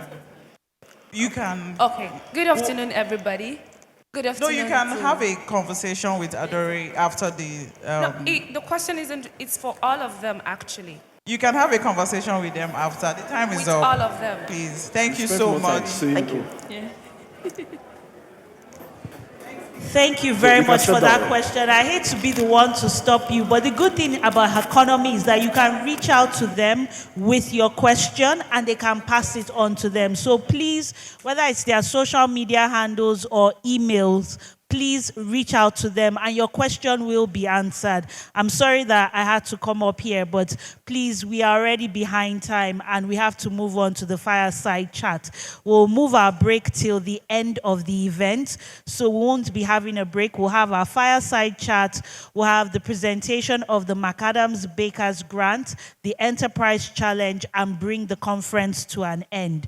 So have we been enjoying ourselves so far? So please give our panelist and moderator a warm round of applause. I think they did an amazing job. Let's keep the applause going. Please, let's keep the applause going. And I took down some notes. I think it's very powerful that we understand money and we don't run away from money. And we are okay to make money and spend money and empower women. If it's a man saying this, there won't be a big deal. But once a woman says, I want to make money, I want to spend money, there's that stereotype, there's that bias. So thank you, Ma, for telling us about the importance of understanding money and going for the big bucks. We won't just stop at $5 million. We'll go for the $50 million, the $100 million. Another point was about policy inequalities and how behavioral change will take time. Please, can we reduce the noise? Please, can we reduce the noise in the hall? Please, let's reduce the noise as we get ready for the fireside chat. A third point is that our problems here in Nigeria, in Africa, a lot of them are local problems. So for us to solve them, we have to solve them locally. We have to come up with local solutions. So I hope that has challenged a lot of us here to think about how we can be the solvers of our own problems, not just taking a template from the US or from Europe. Next, we have to share information with each other. One of our panelists spoke about how a lot of times we operate in silos. We keep information to our chest. If you know anything about Herconomy and Ifedayo Durosimieti, is that she's the first person to share information. There's no keeping information with her. So if you're not following Herconomy, you're not subscribed to the Daily Juice, you're really on a long thing. If you want the information, go ahead and download the Herconomy app to get all the information. Next point is about being disproportionately disadvantaged. If we are at a disadvantage disproportionately, then our solution has to also be disproportionate, meaning that affirmative action, meaning that we go above and beyond to solve this problem. Please, can we reduce the noise levels in the room? Please, please, please, let's reduce the noise levels. If we are not quiet, we'll miss out on some of the gems being shared. And my last point is something that hits home, which is about childcare and maternal health. If you've had a baby or you know someone that's had a baby, you know how challenging that can be and how sometimes I'm not going to continue until we have some quiet in the room. Please, let's stop the talk and the chit-chat, please. We've invited very important people here, and you have made the time out to be here. So let's not miss out on anything. So please, let's keep the chit-chat till after the event. And I was saying the final point was on childcare. A lot of times, some women miss out on opportunities because they've gone off to have children, and their male counterparts are promoted. So this is a message to the companies here, a message to government, because we have the representative of the governor, to continue to introduce women-friendly and child-friendly initiatives and ensure that they are implemented in the workplace. Because if our children are not being taken care of, we won't be able to show up and show out. So I'll move next very quickly to our fireside chat. And I'm really excited about this fireside chat, which again reinforces this year's theme, which is breaking the bias. The International Women's Day theme for 2022, breaking the bias. And for the chat, we're looking at a new breed of women leading change. And these two women I'm about to invite to the stage are women that are a new breed. Our guest is someone that is making waves in a sector and in sectors that are dominated by male. I'm talking about oil and gas, hospitality, power. Someone that is making waves, breaking the bias, and excelling. And she's also very young, if I add that. So please, this is a fireside chat that you want to listen to see how can I be like this new breed of women? She's here equipped with nuggets. Please make welcome Mrs. Owen Omogiafo, President, Group CEO, Transcorp PLC. I think you don't know who we're talking about. Please give her a rousing, warm round of applause. Group CEO, Transcorp PLC. We're talking about power, oil and gas. We're also talking about hospitality. And my God, she's looking so beautiful. How she's able to do it all, I really want to find out.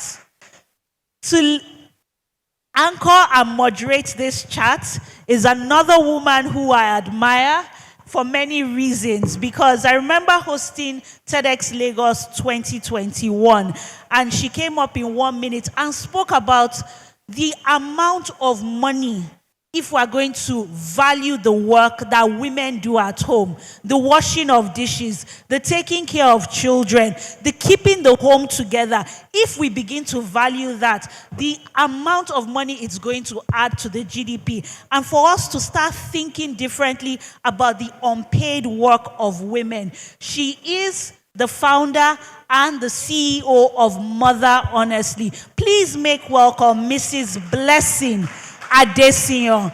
I don't think you understand. Please make welcome a hot mama of four, a nursing mama for that matter, someone that is keeping it together, doing it at home, breaking the bias, and ensuring that we women, especially mothers, have the information and resources that we need. Good afternoon, everyone. Good afternoon. And thank you so much, Owen, for joining us. First of all, I want to set the stage for this conversation because I think it's important for us to really understand why we're having this conversation. With the global focus on gender-related issues, more attention is being paid to the contributions of women in the socio-economic development of their countries, communities, and organizations. According to the Brookings publication, the often invisible and underappreciated work that women do all the time, at home, caring for children and families, caring for others, and in the classroom. Women are majority of teachers. This work is becoming very visible, and its value is being recognized. Over the years, several women have risen, led, driven, and made significant contributions to create globally shared prosperity. But there still remains several factors that impede the success of women in today's world. Whether deliberate or unconscious, these factors make it difficult for women to move ahead. Knowing that these barriers exist isn't enough. Action is needed to level the playing field. Therefore, with increasing evidence on women who are breaking biases across different spheres, it becomes important to spotlight the achievements of these women in a bid to identify pathways that can be adapted by others on their career paths. I am so excited, so thrilled, so honored to interview you today. Thank you so much for joining us. Thank you very much, Blessing.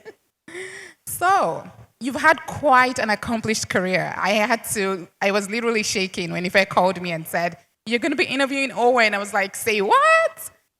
Excited is the word. So can you share with us how you started your career and what does it mean to lead change, whether it's at home or at work? So thank you very much, Blessing, if you don't mind. So good afternoon, everyone. I'm really excited to be here. And so when I was trying to decide what to wear, my colleagues were like, those are Ife's ladies. You know they are very stylish. So I really want to say that you all put me on check in deciding. So can we give ourselves a round of applause, first of all? Because I love what I'm seeing in the room. I'm seeing women that we're celebrating our femininity. At the same time, we know that we're not what we wear. We're not what we look. But we're very strong women. Can we please give ourselves another round of applause? So thank you. And of course, congratulations, Ife. I'm so proud of you. I saw the cards as I was coming. I'm like, oh my God, look at Ife. I remember you walking up that stage some years ago and practically crying. I hope there's a video somewhere and she shows you people at some point in time. But to answer, thank you, Blessing, as well. I admire you, and I will tell you later. Who's Owen? Look, I'm just a regular person. Yeah? I'm regular. I can't pretend to save my life. I can't form. If you play music now, I'm going to get up and start dancing. Because I don't know how people hear good music and sit down. It's a superpower I don't have. I'm 41 years old now. I'll be 42 in May, by God's grace. Wife and mother of 3 lovely kids. I do have a 4th child. He's with Jesus. We'll reunite on the last day. So we have 4. I'm a mom of 4. I add my darling Jason. My career, what's it been like? So I am someone from humble background. I was born and brought up in Benin. like fully born, brought up, raised, everything. I went to school all through in Benin. Graduated, I read sociology and anthropology. Whilst in school, at that point in time, there was already a differentiator. It was quite clear that coming out with a first class or a second class upper was necessary. If you remember the time frame, if you wanted to get into certain companies, there was a grade you had to have. Otherwise, that's the door. There was a time when having that tutu, there's some companies that you can't even apply to. And I'm one who's always striven for excellence. I believe that whatever is worth doing is worth doing well. Please don't do checklist deliverable of, oh, have I done it? Yes, I've just done it and I move on. You want to take it further. So I came out with a second class upper, sociology and anthropology from University of Benin. I also have one other problem. I can't be idle. It just doesn't work for me. So right out of school, I started working immediately. I was working in a stockbroking firm. It was in Idejo. And I'm going to touch a bit on some of these things because I see a lot of young women here. And a lot of times, some of the things that actually hold us back as women is what will people say. Or what are they saying about us? I see a lot of beautiful women in this room. One of the worst things you can do to yourself as a professional woman is to be beautiful. But guess what? You didn't do it to yourself. It's God that made you. So starting out my career very quickly. So this was even before NYSC. I was working in this stockbroking firm. And I had gone in there. You know when you have not served in Nigeria? I don't know if it still holds today, but back then, you couldn't really get like proper employment. So I was doing what they call internship. I was an IT kind of person. And my first salary was 7,000 naira. I was so proud of it because it was the first time I was earning money. So proud of it. 7,000 naira. The people that were in full employment, they're getting more than that. Within 2 weeks of getting into that company, doing my job and just doing what I had to do, my boss said, come, this girl is adding more value than you people with your NYSC. So he told the HR, increase her salary, put her on entry level. But I'm sure you know what happened next now. I'm a woman. My boss is a man. Why do you think I was giving that money? It wasn't that I was working longer hours. It wasn't that I was putting in the extra to do my work. It wasn't that I stood out in those 2 short weeks. It was more of, so people will say all of that. We move. That's one of Ife's favorite sayings. So from the stockbroking firm, I moved into banking, did banking for a couple of years, then went into consulting. That's Accenture. That's why I worked for some years before I took a break to go for my master's in human resource management at the London School of Economics. Maybe someday when I do one of my mentorship, you will hear more about how I got there. Maybe one of your questions will make me answer that question. So when to do my master's, I was a young mom because everything with me has been early. I was in nursery 1 by the age of 2, primary 1 at the age of 4. I was done with university before I was 20. I was married at 23. I had my first child at 24. So that's been my life. By the time I was 28, I was a senior manager in a bank. That's been me all along. I've never been anything but young in what I'm doing. I've always been the youngest. And when you are the youngest, especially within our own culture, we have that egbon respect kind of thing. You also have to work extra hard to prove yourself on why are you the one sitting down on this chair. So that has just always been there. So after school, I came back to Nigeria because I was very determined that I'm going to come back home. I can't stay. Look, east or west, home is best. When I was living abroad, I had opportunities. I could have stayed on. My mom lives in London, so it's not as if I was homeless. I could have stayed on. But I opted to come back because of that strong conviction of we have to fix this country.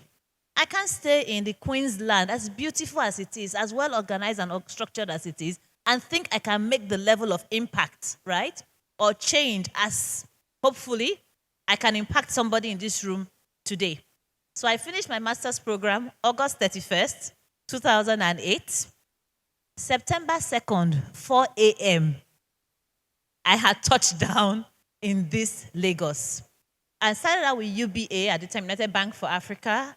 And again, that same quick acceleration of, I said I was in the HR department. Look, anything they give you, just do it well. I was charged with resourcing and recruitment. I tried to do it well.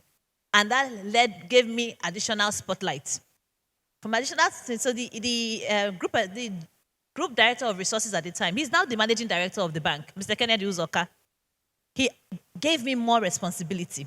And that more responsibility then took me to the office of the group managing director in the person of Mr. Tony Elumelu. So you know that concept of more work gives you what? The result for good work is what? More work. But this is how that good work has taken me further in my career. Of course, it's not as easy as I'm making it sound today, right? I'm a mom. I'm a wife. I'm one who wants to succeed. There were blood, sweat, and tears. There were personal sacrifices. There's some days you leave the office at 12 midnight, right? There's some days you're on your way home and you have to go back because there's something to be done. Because let's keep in mind that we didn't have the level of internet penetration that we do today back when I was in the first half of my career. Let me put it in my first 10 years of my career. So from my UBA experience, we then moved on to form what is today known as Heirs Holdings and the Tony Elumelu Foundation. So it's through the Tony Elumelu Foundation that I met Ife, and I don't know if I have any other foundation beneficiary in the hall. Yes, I always love to do this because I know I will meet my people in here. We came out. What are we trying to do? We want to democratize luck. We want to transform Africa. And that's how my career has grown. So in Heirs Holdings, I was the pioneer HR director, and then there was a title called Director of Resources, which basically is optimization of man and machine resources. So everything related to the backbone was under my purview. Moved on from there to become the Chief Operating Officer of the Tony Elumelu Foundation. It was a role that, honestly, it's one of my most treasured roles because seeing people, you know, that ability to empower people, there's only so much you can do on your own. But when you now have a platform that lets you touch people's lives, it was just great. And then I come in here today, I see someone like Ife, and I know the Ife I met how many years ago, and I see the dynamite, the Amazon that we have. Can we give her a round of applause, please? I know that's not what we let me. And I see her, I see she's put something like this together where she's now impacting even further. I know somebody asked a question earlier about how are you getting to other people. This is it. Through Ife, we've now gone on to impact thousands of other women. Going on from the COO role, I became an ED in Transcorp, ED Corporate Services. When I got that appointment, I was like, what is this now? And I remember talking to one of my colleagues, Sam, once. I said, Sam, he said, oh, when you get there, you see the work. I got there. I saw the work, created the work, wrote my job description, because what I got before was a job title. Wrote the job description, did that job. The vacancy for the CEO of the hotel came up. I went for it. Note, I went for it. Write that down somewhere. I went for it. I got it. Then the role for the group CEO came up. I didn't go for that one. I was asked to source for who can play that role when the vacancy came up. And the HR and me looked for other people, but I didn't look for myself. But thank God for people that can see more than you see. And they asked me, how about you? And that was how I quickly had to pitch for myself to get here today. Wow. I just hope that you can all see why Ife invited Owen here today, because I think Ife is such a visionary, right? She knows where what kind of conversations we need to be having, especially in this post-pandemic future of work, where we need women to step out boldly, right? We can no longer just take the back seat and expect that things are going to change. We need to come out and take those things by force when it's necessary. So really appreciate you sharing your story. I think one of the things that I could glean from what you just said is the need to be authentic, right? The need to pretty much belong, right? There's a sense of belonging that you have. And I think you and I share this because I graduated high school here in Nigeria at the age of 14. And I had my first child at the age of 23. And people look at me because I'm only 35, but I've worked in corporate America for 15 years. And so they're like, how? But I think your story is so powerful because you've basically done a lot of work to really belong in the rooms that you're in. So let's chat a little bit about that, about how do you belong, right? And I always think about networking. Networking is every successful person's every successful person's middle name. But meeting with people that are busy is so challenging. I mean, I'm sure if I probably had to, I don't know what she did to get here, because I heard you have a board meeting right after this. So we're going to try to make this very quick. How important have networking been to your success? And for those women in the room that are just starting out, how can they get creative in networking, especially in a workplace that is dominated by men, designed and built by men? That's a very good question. Let me start from the end, because a lot of times I hear a number of these by men. They are not lions. They are not rattlesnakes. Don't you have brothers? Even if you don't have brothers, male cousins. Is there anybody from a wholly female family in this place? Anybody? That unique person? So if the answer is no, yeah, they have the same number of bones that we have. The density might be different, but it's the same number. So I want us to put that aside as much as possible so it doesn't become like a fear factor. We have women that can't even talk to other women. Right? Some people can't even tell themselves the truth. So let's go in. Networking is extremely important. And I can ask now that I see a number of us here. If I challenge the room now and say, have you exchanged cards or contact details with the person next to you? I can tell you that if it wasn't, maybe if an icebreaker was done at the time, that's why I would get mostly yes. But if we didn't do an icebreaker, I can tell you for free that a lot of people will not know the people that sit down beside them. Is there a man sitting down beside you? So we need to understand the value of networking and what it will bring to you. So, what networking gives you, it helps you establish connections. And when you establish a connection, you might not know where that connection will come in useful. My going to the London School of Economics, it was through a connection I made in 2005. 2005, I went for a training. Then I was working in Accenture. And one of my colleagues, a Chinese American, he came from the Chicago office or something. We sat on the same table for 2 weeks. 2005. We stayed connected. How were we connected? Does anybody remember MSN.com? Those AOL chats of those days, right? That's how we used to chat, or we'll swap mails. We just stayed in touch. Fast forward, I decided to go for my master's because I needed to have more confidence in the innate talent I have to be a people manager. I needed to go to school to go and learn the foundation. I got the admission, but I didn't have money. London is an expensive city, right? The London School of Economics is not a cheap school either. I was trying to find funding. I could get loan from the US, but I needed somebody, an American, to guarantee me. My elder brother at the time, because he was just starting out, his credit was not great, so he wasn't approved as a guarantor. I had almost given up and said I would just defer my admission. So one day I was chatting with this guy, his name is Jason. I was chatting with him, and I said, he said, what about school? I said, well, it looks like I have to defer because I've not been able to raise the money. He said, what do you need? I told him, and he said, I will be your guarantor.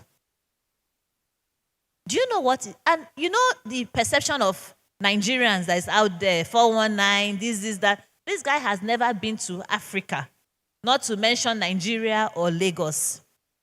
Since that our meeting in July 2005, till even this instant I'm speaking to you, we've not seen each other since that time physically. But he stood up and stood as my guarantor for me to get that loan. And that was what made me be able to go to school. He guaranteed $30,000 loan for me. How many of us can even do that for people we know? But this is that concept of networking. And you need to network meaningfully. Assuming I had put myself, let's say I was just chatting with him about frivolous stuff. I don't know, I don't want to say anything. They said I said that other things are. But just picture, as if I had not engaged with him properly in the way that he built confidence in me. Because there's confidence that made him feel, this lady here, she has integrity. This lady here, she's serious about her life. This lady will take the money. She will go to school. She will not only go to school, but she will repay that money. Because as you know, you live in the US. If your credit wants to tank, let the person that you guaranteed default. I believe it tanks your credit even more than if you yourself. I was laughing when you said it guaranteed you because we've had so many people reach out that we should guarantee them. And my answer is always no. Because it's a serious thing. Yeah. I love that. So please, today's world, I talked about data penetration earlier on. But what are you using those opportunities to do?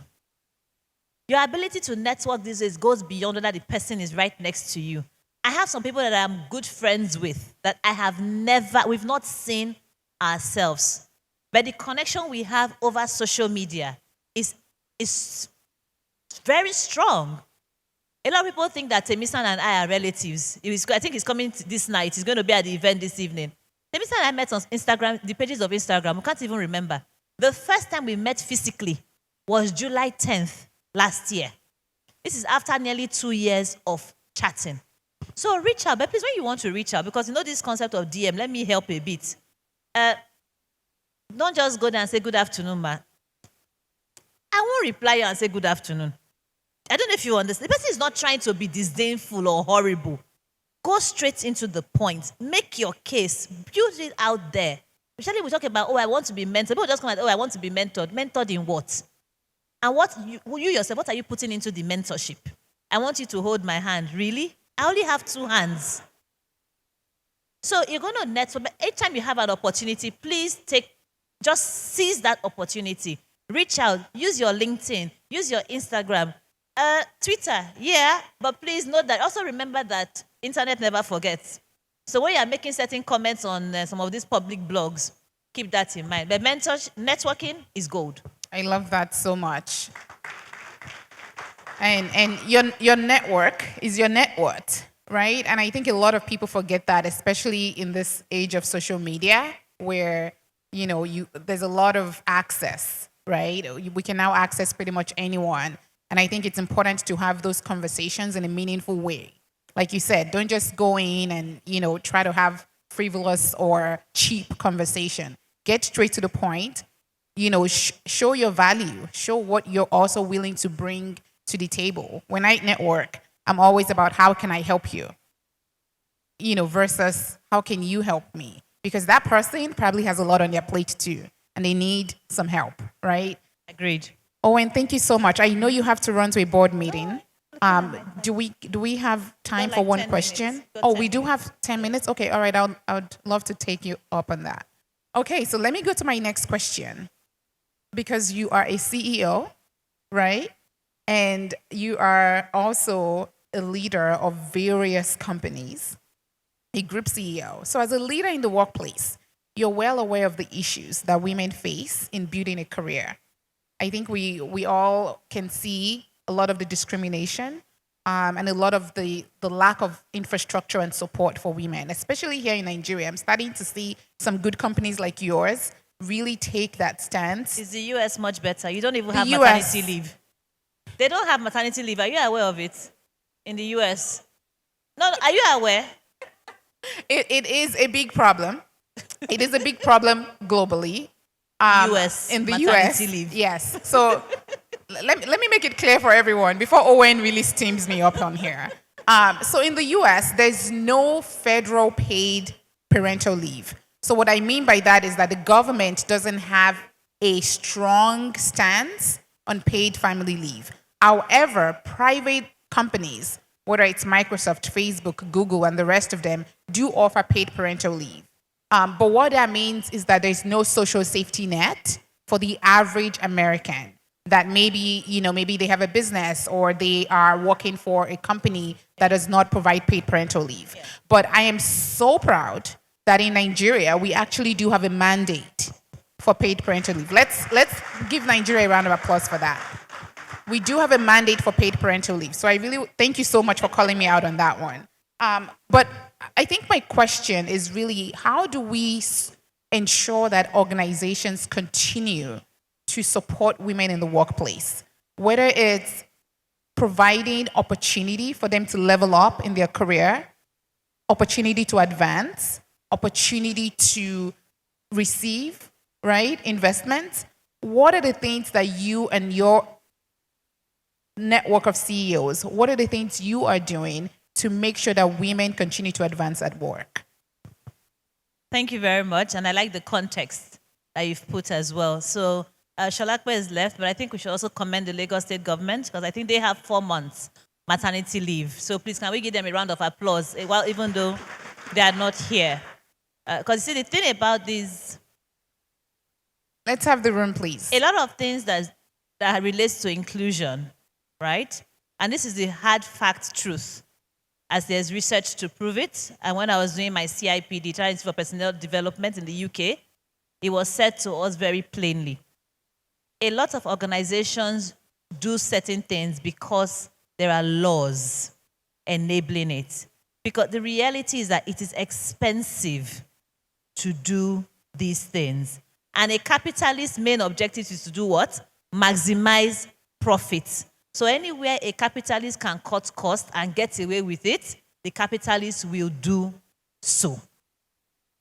So that's why I made that statement about the US. I am very much aware of the corporates that provide it, but they provide it has become like an advantage rather than a basic right of the woman. Now, coming in, there are 2 ways to look at stuff. I believe there's that, why am I forgetting his name now? 7 Habits of Highly Effective People. Stephen Covey. If you remember one of the things, they talked about circle of influence and circle of what? Concern. We can wait for a ladder to be put down for us. Or we can find the wood and put it there. What is going to be that motivating factor that will make, and it's not just about organization, anybody wants to include us more. We need to, without any doubt, showcase our value. Yeah? As a human being, have you ever worked against somebody who adds value to you? Somebody who helps you succeed in what you want to do. If you have a nanny who takes care of your children very well, what do you do for that person? When you are praying, you pray for that person. In Nigeria, no, of course, my background is in human resources. We're actually quite fortunate because over time, just that we don't celebrate it as much, we don't have policies that to some extent are very discriminatory against women. I mean, my legs are showing. It doesn't happen in some cultures. In the workplace, as a woman, because I can't tell you today, go and carry placard and tell your company or your whatever to change their policies. I'm not going to be giving you good advice. I want you to leave here with stuff that you can actually use. What I have used in my 20 plus years in growing my career, in getting married, having children, and continuing to grow. What was I hired for? Do I know it? What is next? What are the requirements for success? How do I grow within my organization? Do I know those things? What are the opportunities? Am I putting myself in the right places where I am learning about those opportunities? Because that's something we don't do a lot. You'll find that women won't go for the networking events, the cocktails, because we are running home. The question now becomes, why are you running home? I'm running home because I want to, maybe if you're married, I want to know because I want to get to my children, right? Which is good. But do you know what will be there tomorrow? Those children. What will not be there tomorrow is that networking event you've missed this night. Should I repeat what I just said? Or did you get it? You got it?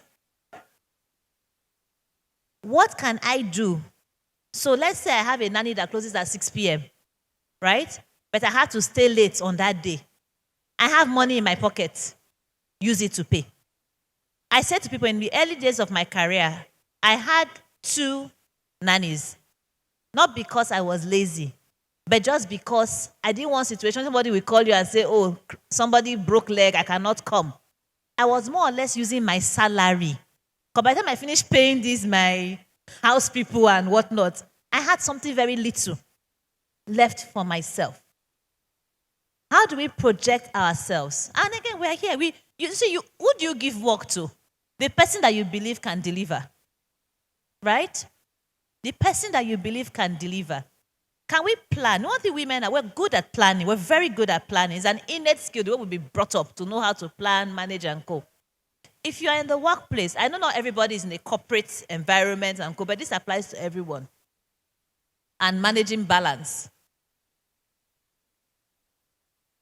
If each time your boss calls you, blessing, or you as a team lead, you call a female and you say, oh, sorry, I can't come, I can't take all this.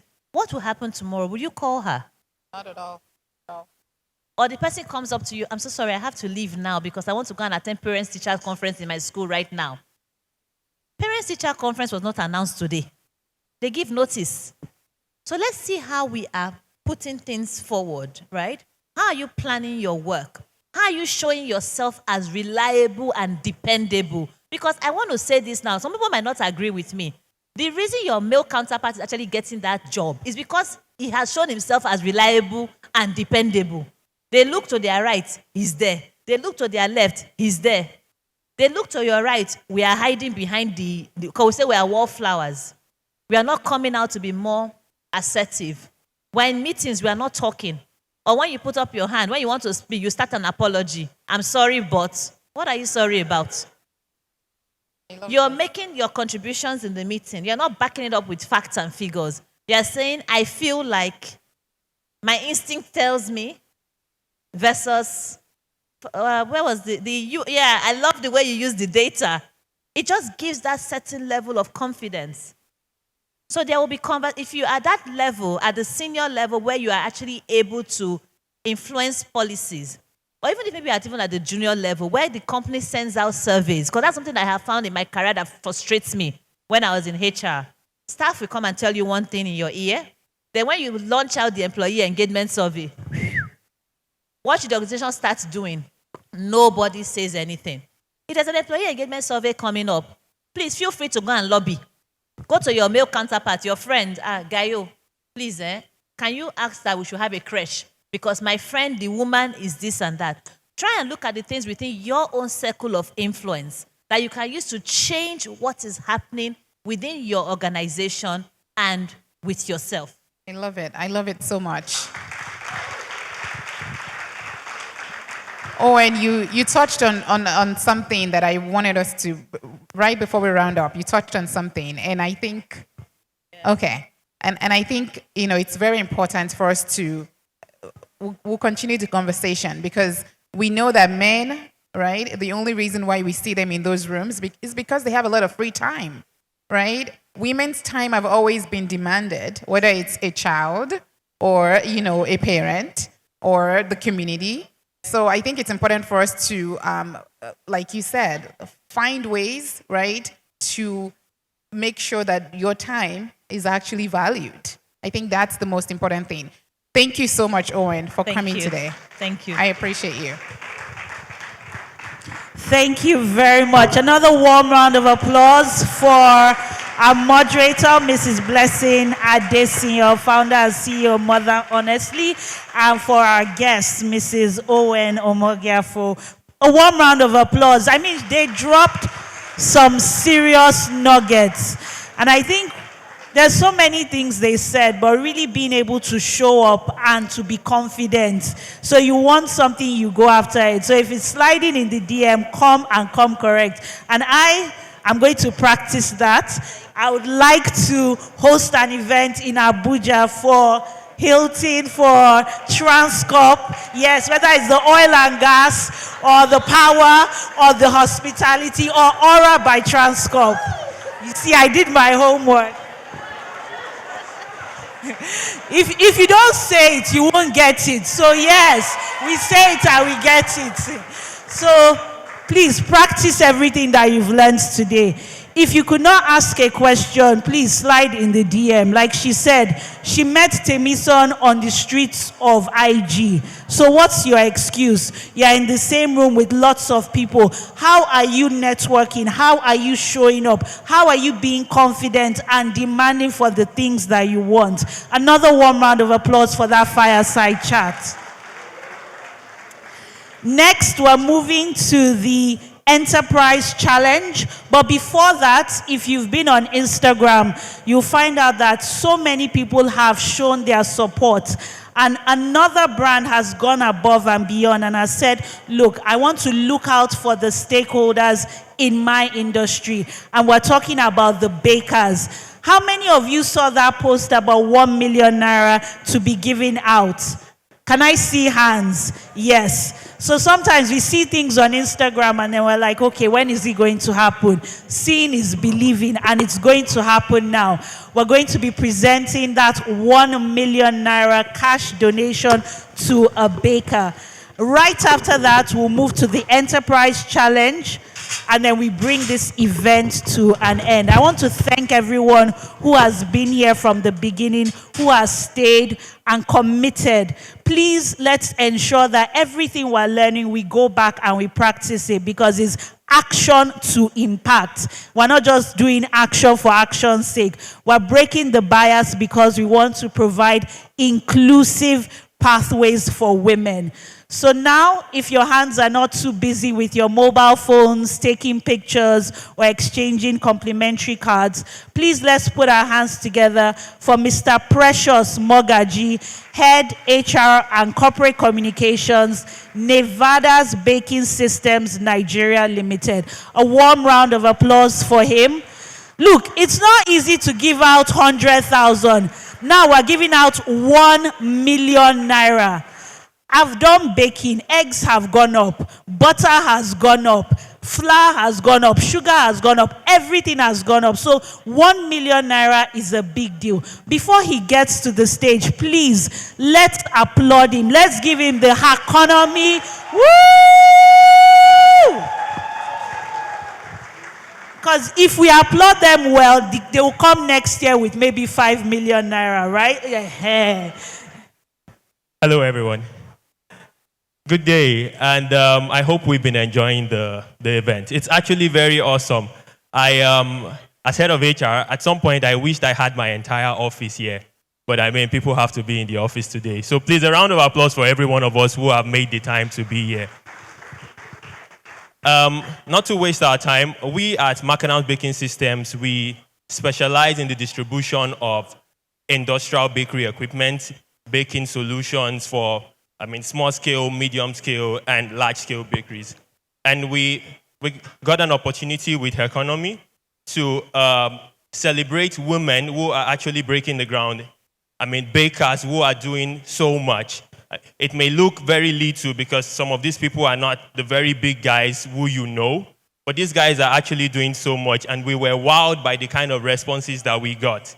Hopefully we get to do even more next year. But we want to thank Herconomy, and we want to thank all the bakers who participated.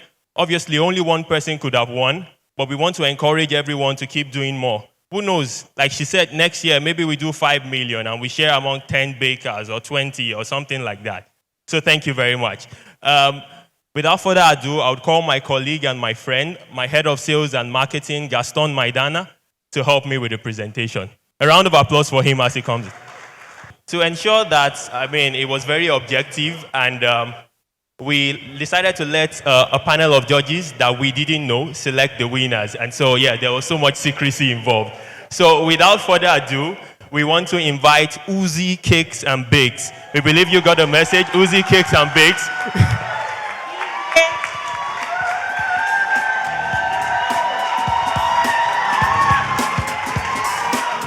DJ, can we have some music as she dances up to get that 1 million naira?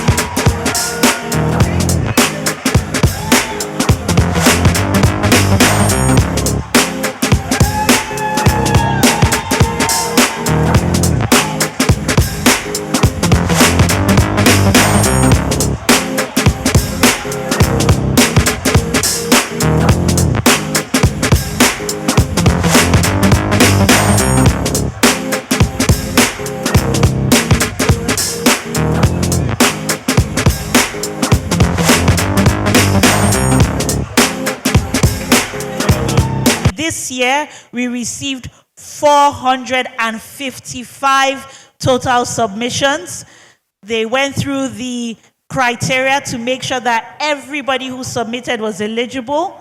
Then they screened their business pitches. They shortlisted the semi-finalists, and the top 12 were invited to a boot camp. And some of these people are here in the room looking very special, and their shoulder pad is very high. You know why? They've been across billboards in Lagos thanks to JC Doko. So some of them that you've seen in a billboard, they are here. And we're going to be presenting checks of 1.5 million naira, 1 million and 500,000. Isn't that a lot of money? Please, let's give a round of applause to Herconomy. So like I said, there are so many testimonies that have come out from Herconomy. I remember hosting the first Enterprise Challenge. And I remember one of the runner-ups, I think she's the first runner-up, is here with us. Titi Med, can you wave? Yes. She's gone on to become an Obama Foundation leader, won grants, and continue to support Herconomy. So they are ambassadors of this Enterprise Challenge that are doing amazingly. To move this forward, I would like to invite someone who has been a part of this experience, but not just a part, but also a winner. So she'll come very briefly to share her experience, then we'll announce our finalists and do the handover of the giant checks. So if we're not too busy, let's put our phones down, our food, our drinks, so that we can really applaud the Enterprise Challenge winner from 2020. That's the 2020 Enterprise Challenge winner. Please make welcome Mrs. Nneka Ogboy to give a testimonial. No, I'm not going to take it. Not when she's looking so delectable. Should we give some more music? Yes. We're about to give out some money. Yeah. We're preparing for this night. Thank you all so much. It's an honor to be in front of you all today. My name is Nneka Ogboy, founder of Mash Baby Food and last year's winner of the Herconomy Enterprise Challenge. Thank you. First of all, I'd like to appreciate the Herconomy team. You guys are doing an amazing job impacting the lives of women like myself. I stood here last year, and the difference between last year and this year has been phenomenal. I mean, 350% growth in revenue in 1 year. I'm getting emotional, but that was the kind of impact that I saw from winning this grant, right?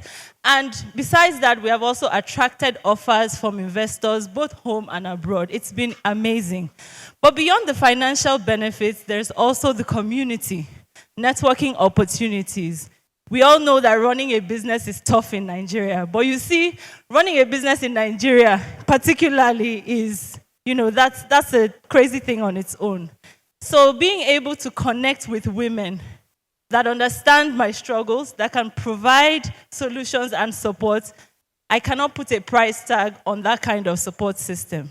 So to the finalists today, I say a big congratulations. I speak for myself and the other finalists from last year when I say that you've already won.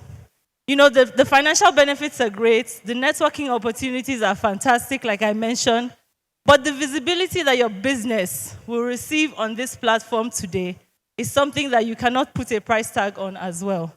That visibility led us last year to a number of global platforms as well.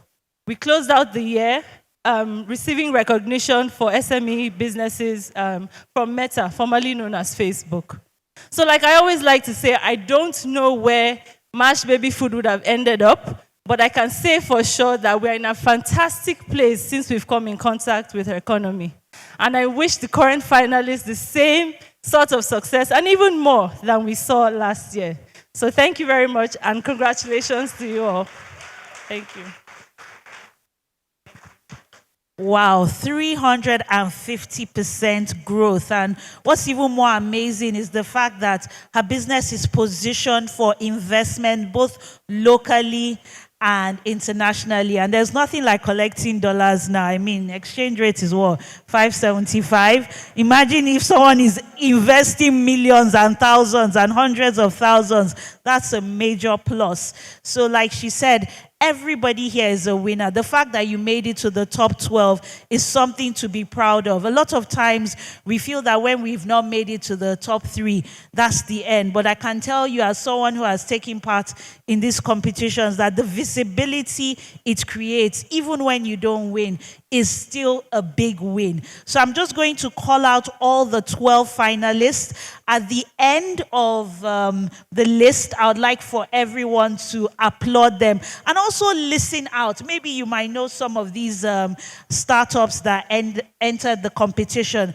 And after that, I will call on the people that will do the presentations for first, second, and third place. So please, let's listen out to these brands. You never know, you might need some of these brands in the future.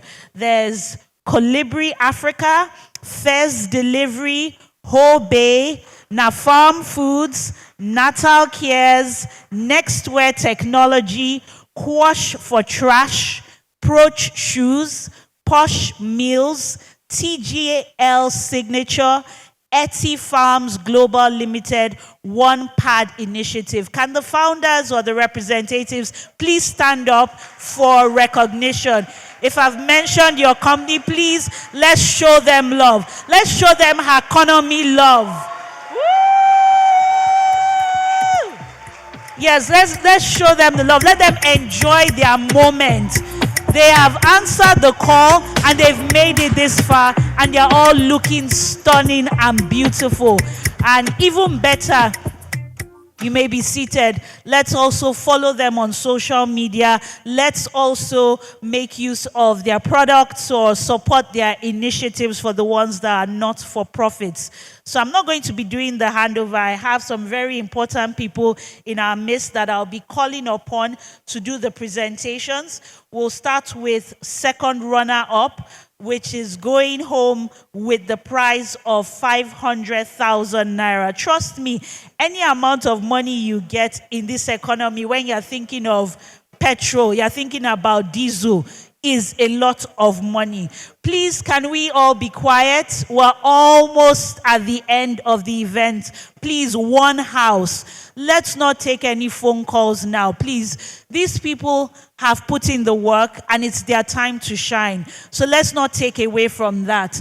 If you do have to make a phone call, you can excuse yourself. But while we're here, please, we're at the very end of the event and you've been doing amazing. So I trust that we'll all be quiet so that the winners will be able to enjoy their time. Just look at how beautiful they are. Make notes of all the different initiatives and companies there. So to present the third place winner with a check of 500,000 naira, it gives me great joy to invite the head of corporate communications and public affairs, Nestle, Mrs. Victoria Uwadoka. A warm round of applause for her. Please, please, this has to be a special applause.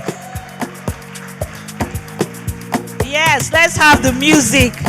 You know, I once worked in Nestle in corporate communications and public affairs. So please, another warm round of applause for her. And Nestle has supported Herconomy.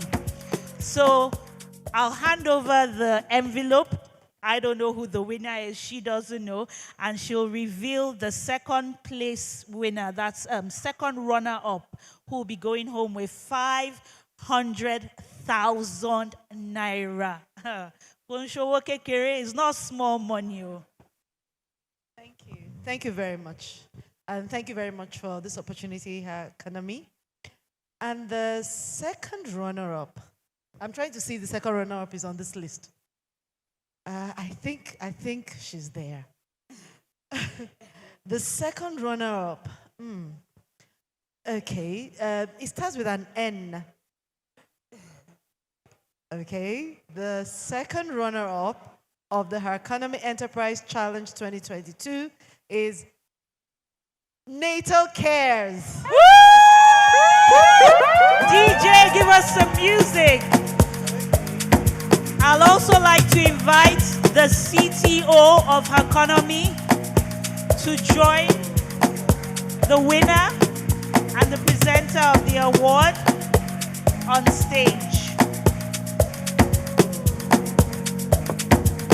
Can I have Mrs. Ramat Lasisi, CTO?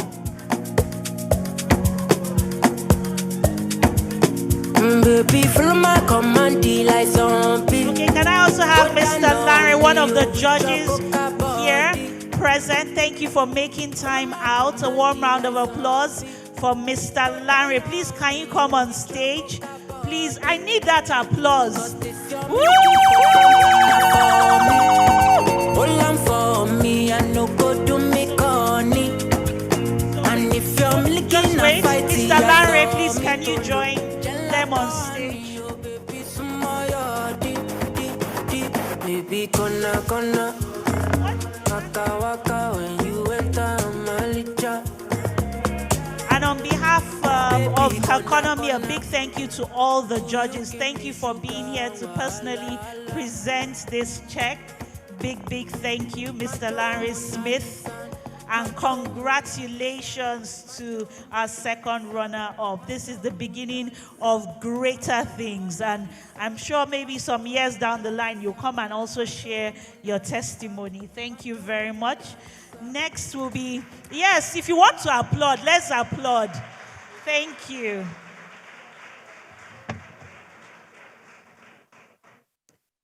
The next presentation will be for second place. That's the first runner-up. And the recipient will be going home with 1 million naira. Yes, 1 million naira for their business. To present that award, I would like to call upon one of our sponsors, Luno Global, in the person of marketing lead, Luno Global, Omon Orukpe. A warm round of applause. Please applaud our sponsors. We're enjoying all this nice decoration, the food, the drinks, the free training, the free talks. Thanks to our sponsors, please. Let's give them a warm round of applause. Luno Global. A warm round of applause for Luno. Woo!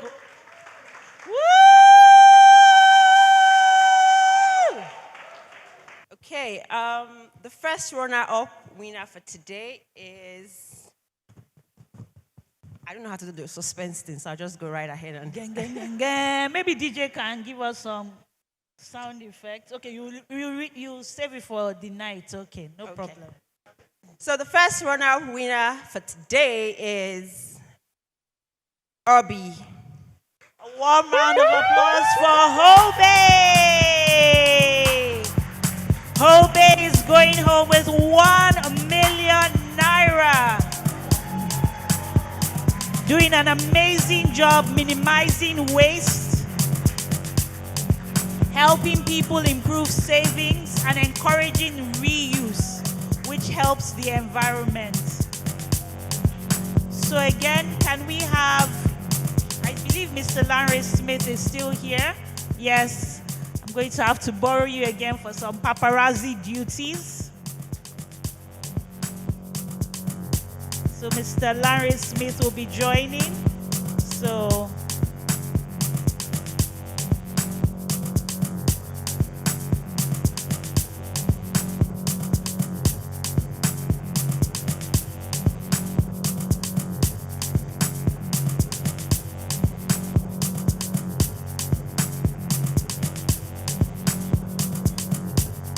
thank you very much.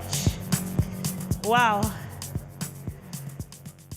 I'm so excited, and it's not like I'm winning anything, but there's just something about when people put in the work and they get rewarded. Something about when people take that bold step of even applying first and then following through, because it's one thing to be shortlisted, it's another thing to find yourself in Lagos, to attend the business pitch, to go through the process, and then come out on top. So I'll let the room, let's get some quiet in the room. One house.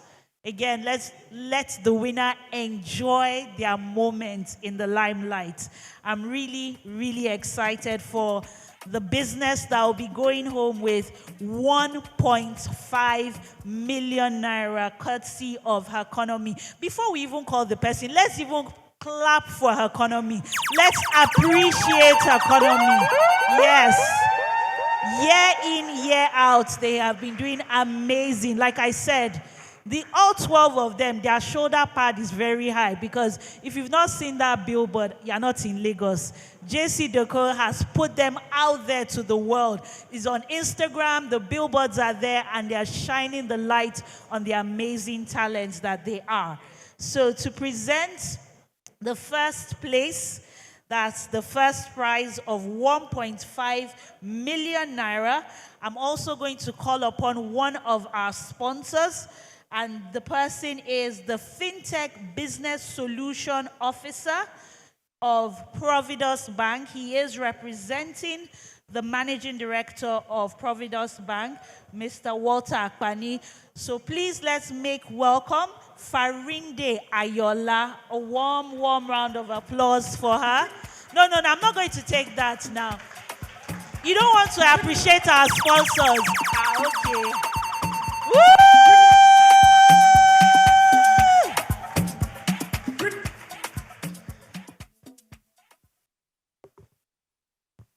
Hello, everyone.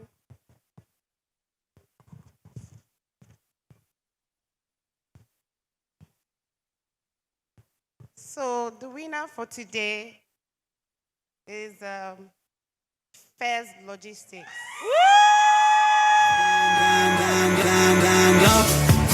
For the champions, stand up, stand up, stand up. For the champions, stand up. For the champions, stand up, stand up, stand up. For the champions, stand up.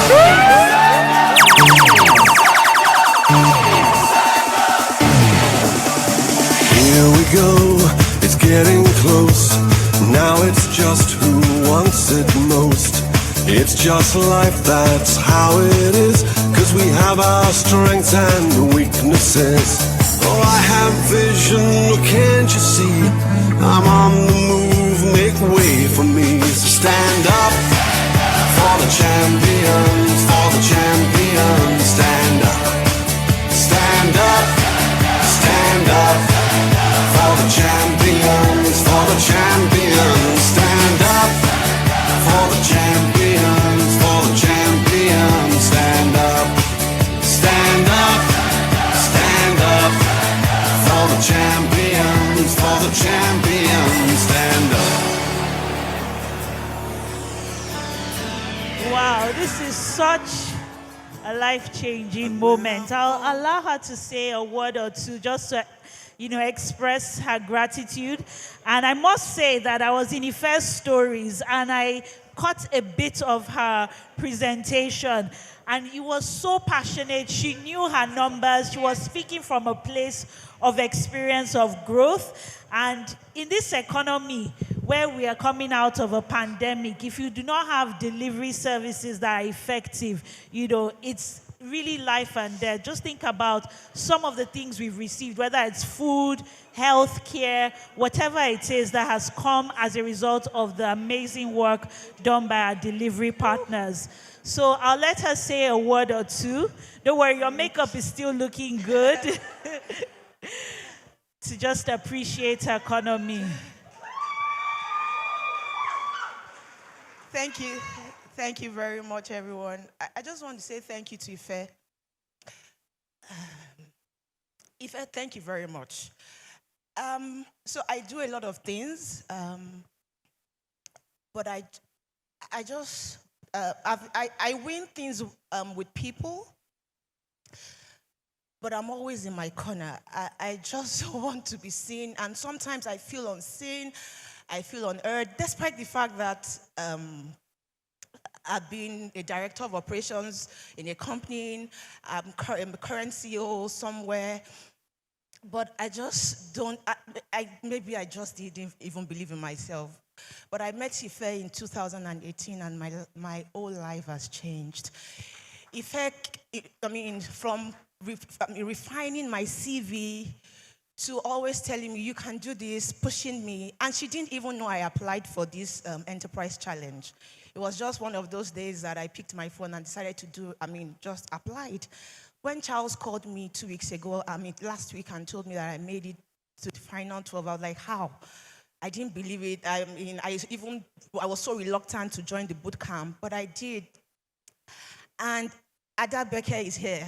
When I pitched 2 days ago, I was visibly, I shook throughout my presentation. I wasn't even sure if it was going to, I was going to get anything from it. And the judges thought I didn't need the money. But look at me, look at my brand with 1.5 million naira in the account. So I just want to thank every one of you for your support. Thank you, Ife. Thank you, Herconomy. To all the finalists, thank you. Your products are amazing. We all won, and I'm super, super grateful. I want to thank my team, my co-founder, Olamide Adebiyi, who is not here today. Shout out to everyone at First Delivery. We are super grateful, we are thankful, and we look forward to serving everyone in this room. Thank you. Just before I do my closing remarks, so I'll be doing it. Can we have all the finalists, whether or not you won, just come up on stage very quickly to take a picture. Very, very quickly. All the finalists. So like I said, if there's anything I'm going to take away from this event, is really action to impact. And there are different types of action we can take. I did not expect this number to be around. It's a work day and it's a conference, right? So I want to say thank you for coming out. Most times people ask me, you are a guy, what are you doing in a female organization? And I give a very simple answer, I'm a woman at heart, right? So, really on a serious note, I want to say thank you for coming out. We hope you've had a good time. We hope you've learned from our speakers. We hope to see you connecting and interacting with us, which is why the next thing that we need you to do for us is very crucial. For some of you that are members of our community, we are launching our app. We need, for today, at this point, 7 volunteers that will do our focus group testing. 7. I need just 7 people. 7. I see a hand. 3 there. Those 3. Please, the CTO is there. Ramat. Okay, so 3 there. 7, just come. 7, I see a hand there. Thank you. Come. Okay, we can't take more than 7, but what I'm going to do for the rest, I have my colleagues, Glorious Abraham. Abraham, where are you? Abraham, are you in the hall? Okay, and I have Charles. So you meet them. I also have Tolu. You meet Tolu, you give your name and your WhatsApp number to Tolu. Tolu, where are you? Tolu, wave so they see you. So Tolu is over here, right? You give your name and your WhatsApp number to Tolu, and then she would follow up with you on how you can help us test the app and the different features. So thank you, everyone. Isabella has already told you, you don't want to miss this evening. I can't say more than that. If you think you enjoyed the conference, the gala is out of this world. So thank you once again. I look forward to seeing you tonight. Come early. I will not tell you why, but just come early. Thank you. A round of applause for Mr. Godwin Henry from Herconomy. Please, let's applaud Mr. Godwin Henry, and I'll tell you why you should come early. Because the first 100 people, we have goodies, as in goodies rekpete. That is how I'll say it. Goodies yakpa for the first 100 people. So if you don't want to be on a long thing and miss out on all the goodies from our various sponsors, please come early. Come at 7 p.m. or before 7 p.m.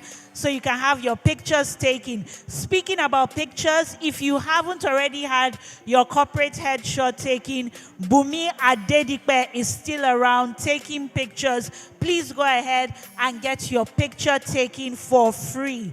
These pictures are pictures that people will ask you for when they invite you to be a speaker. So please, let's make the most of this opportunity. At this point, I'll add my own thank you to say a big, big thank you to everyone who has been here, who has clapped when I asked to clap, who has participated. My name is Isabella Adediji, and it's been my pleasure hosting you this afternoon. See you later this evening in your futuristic glam. Myself and Temi-san will be your hosts, so you don't want to miss it.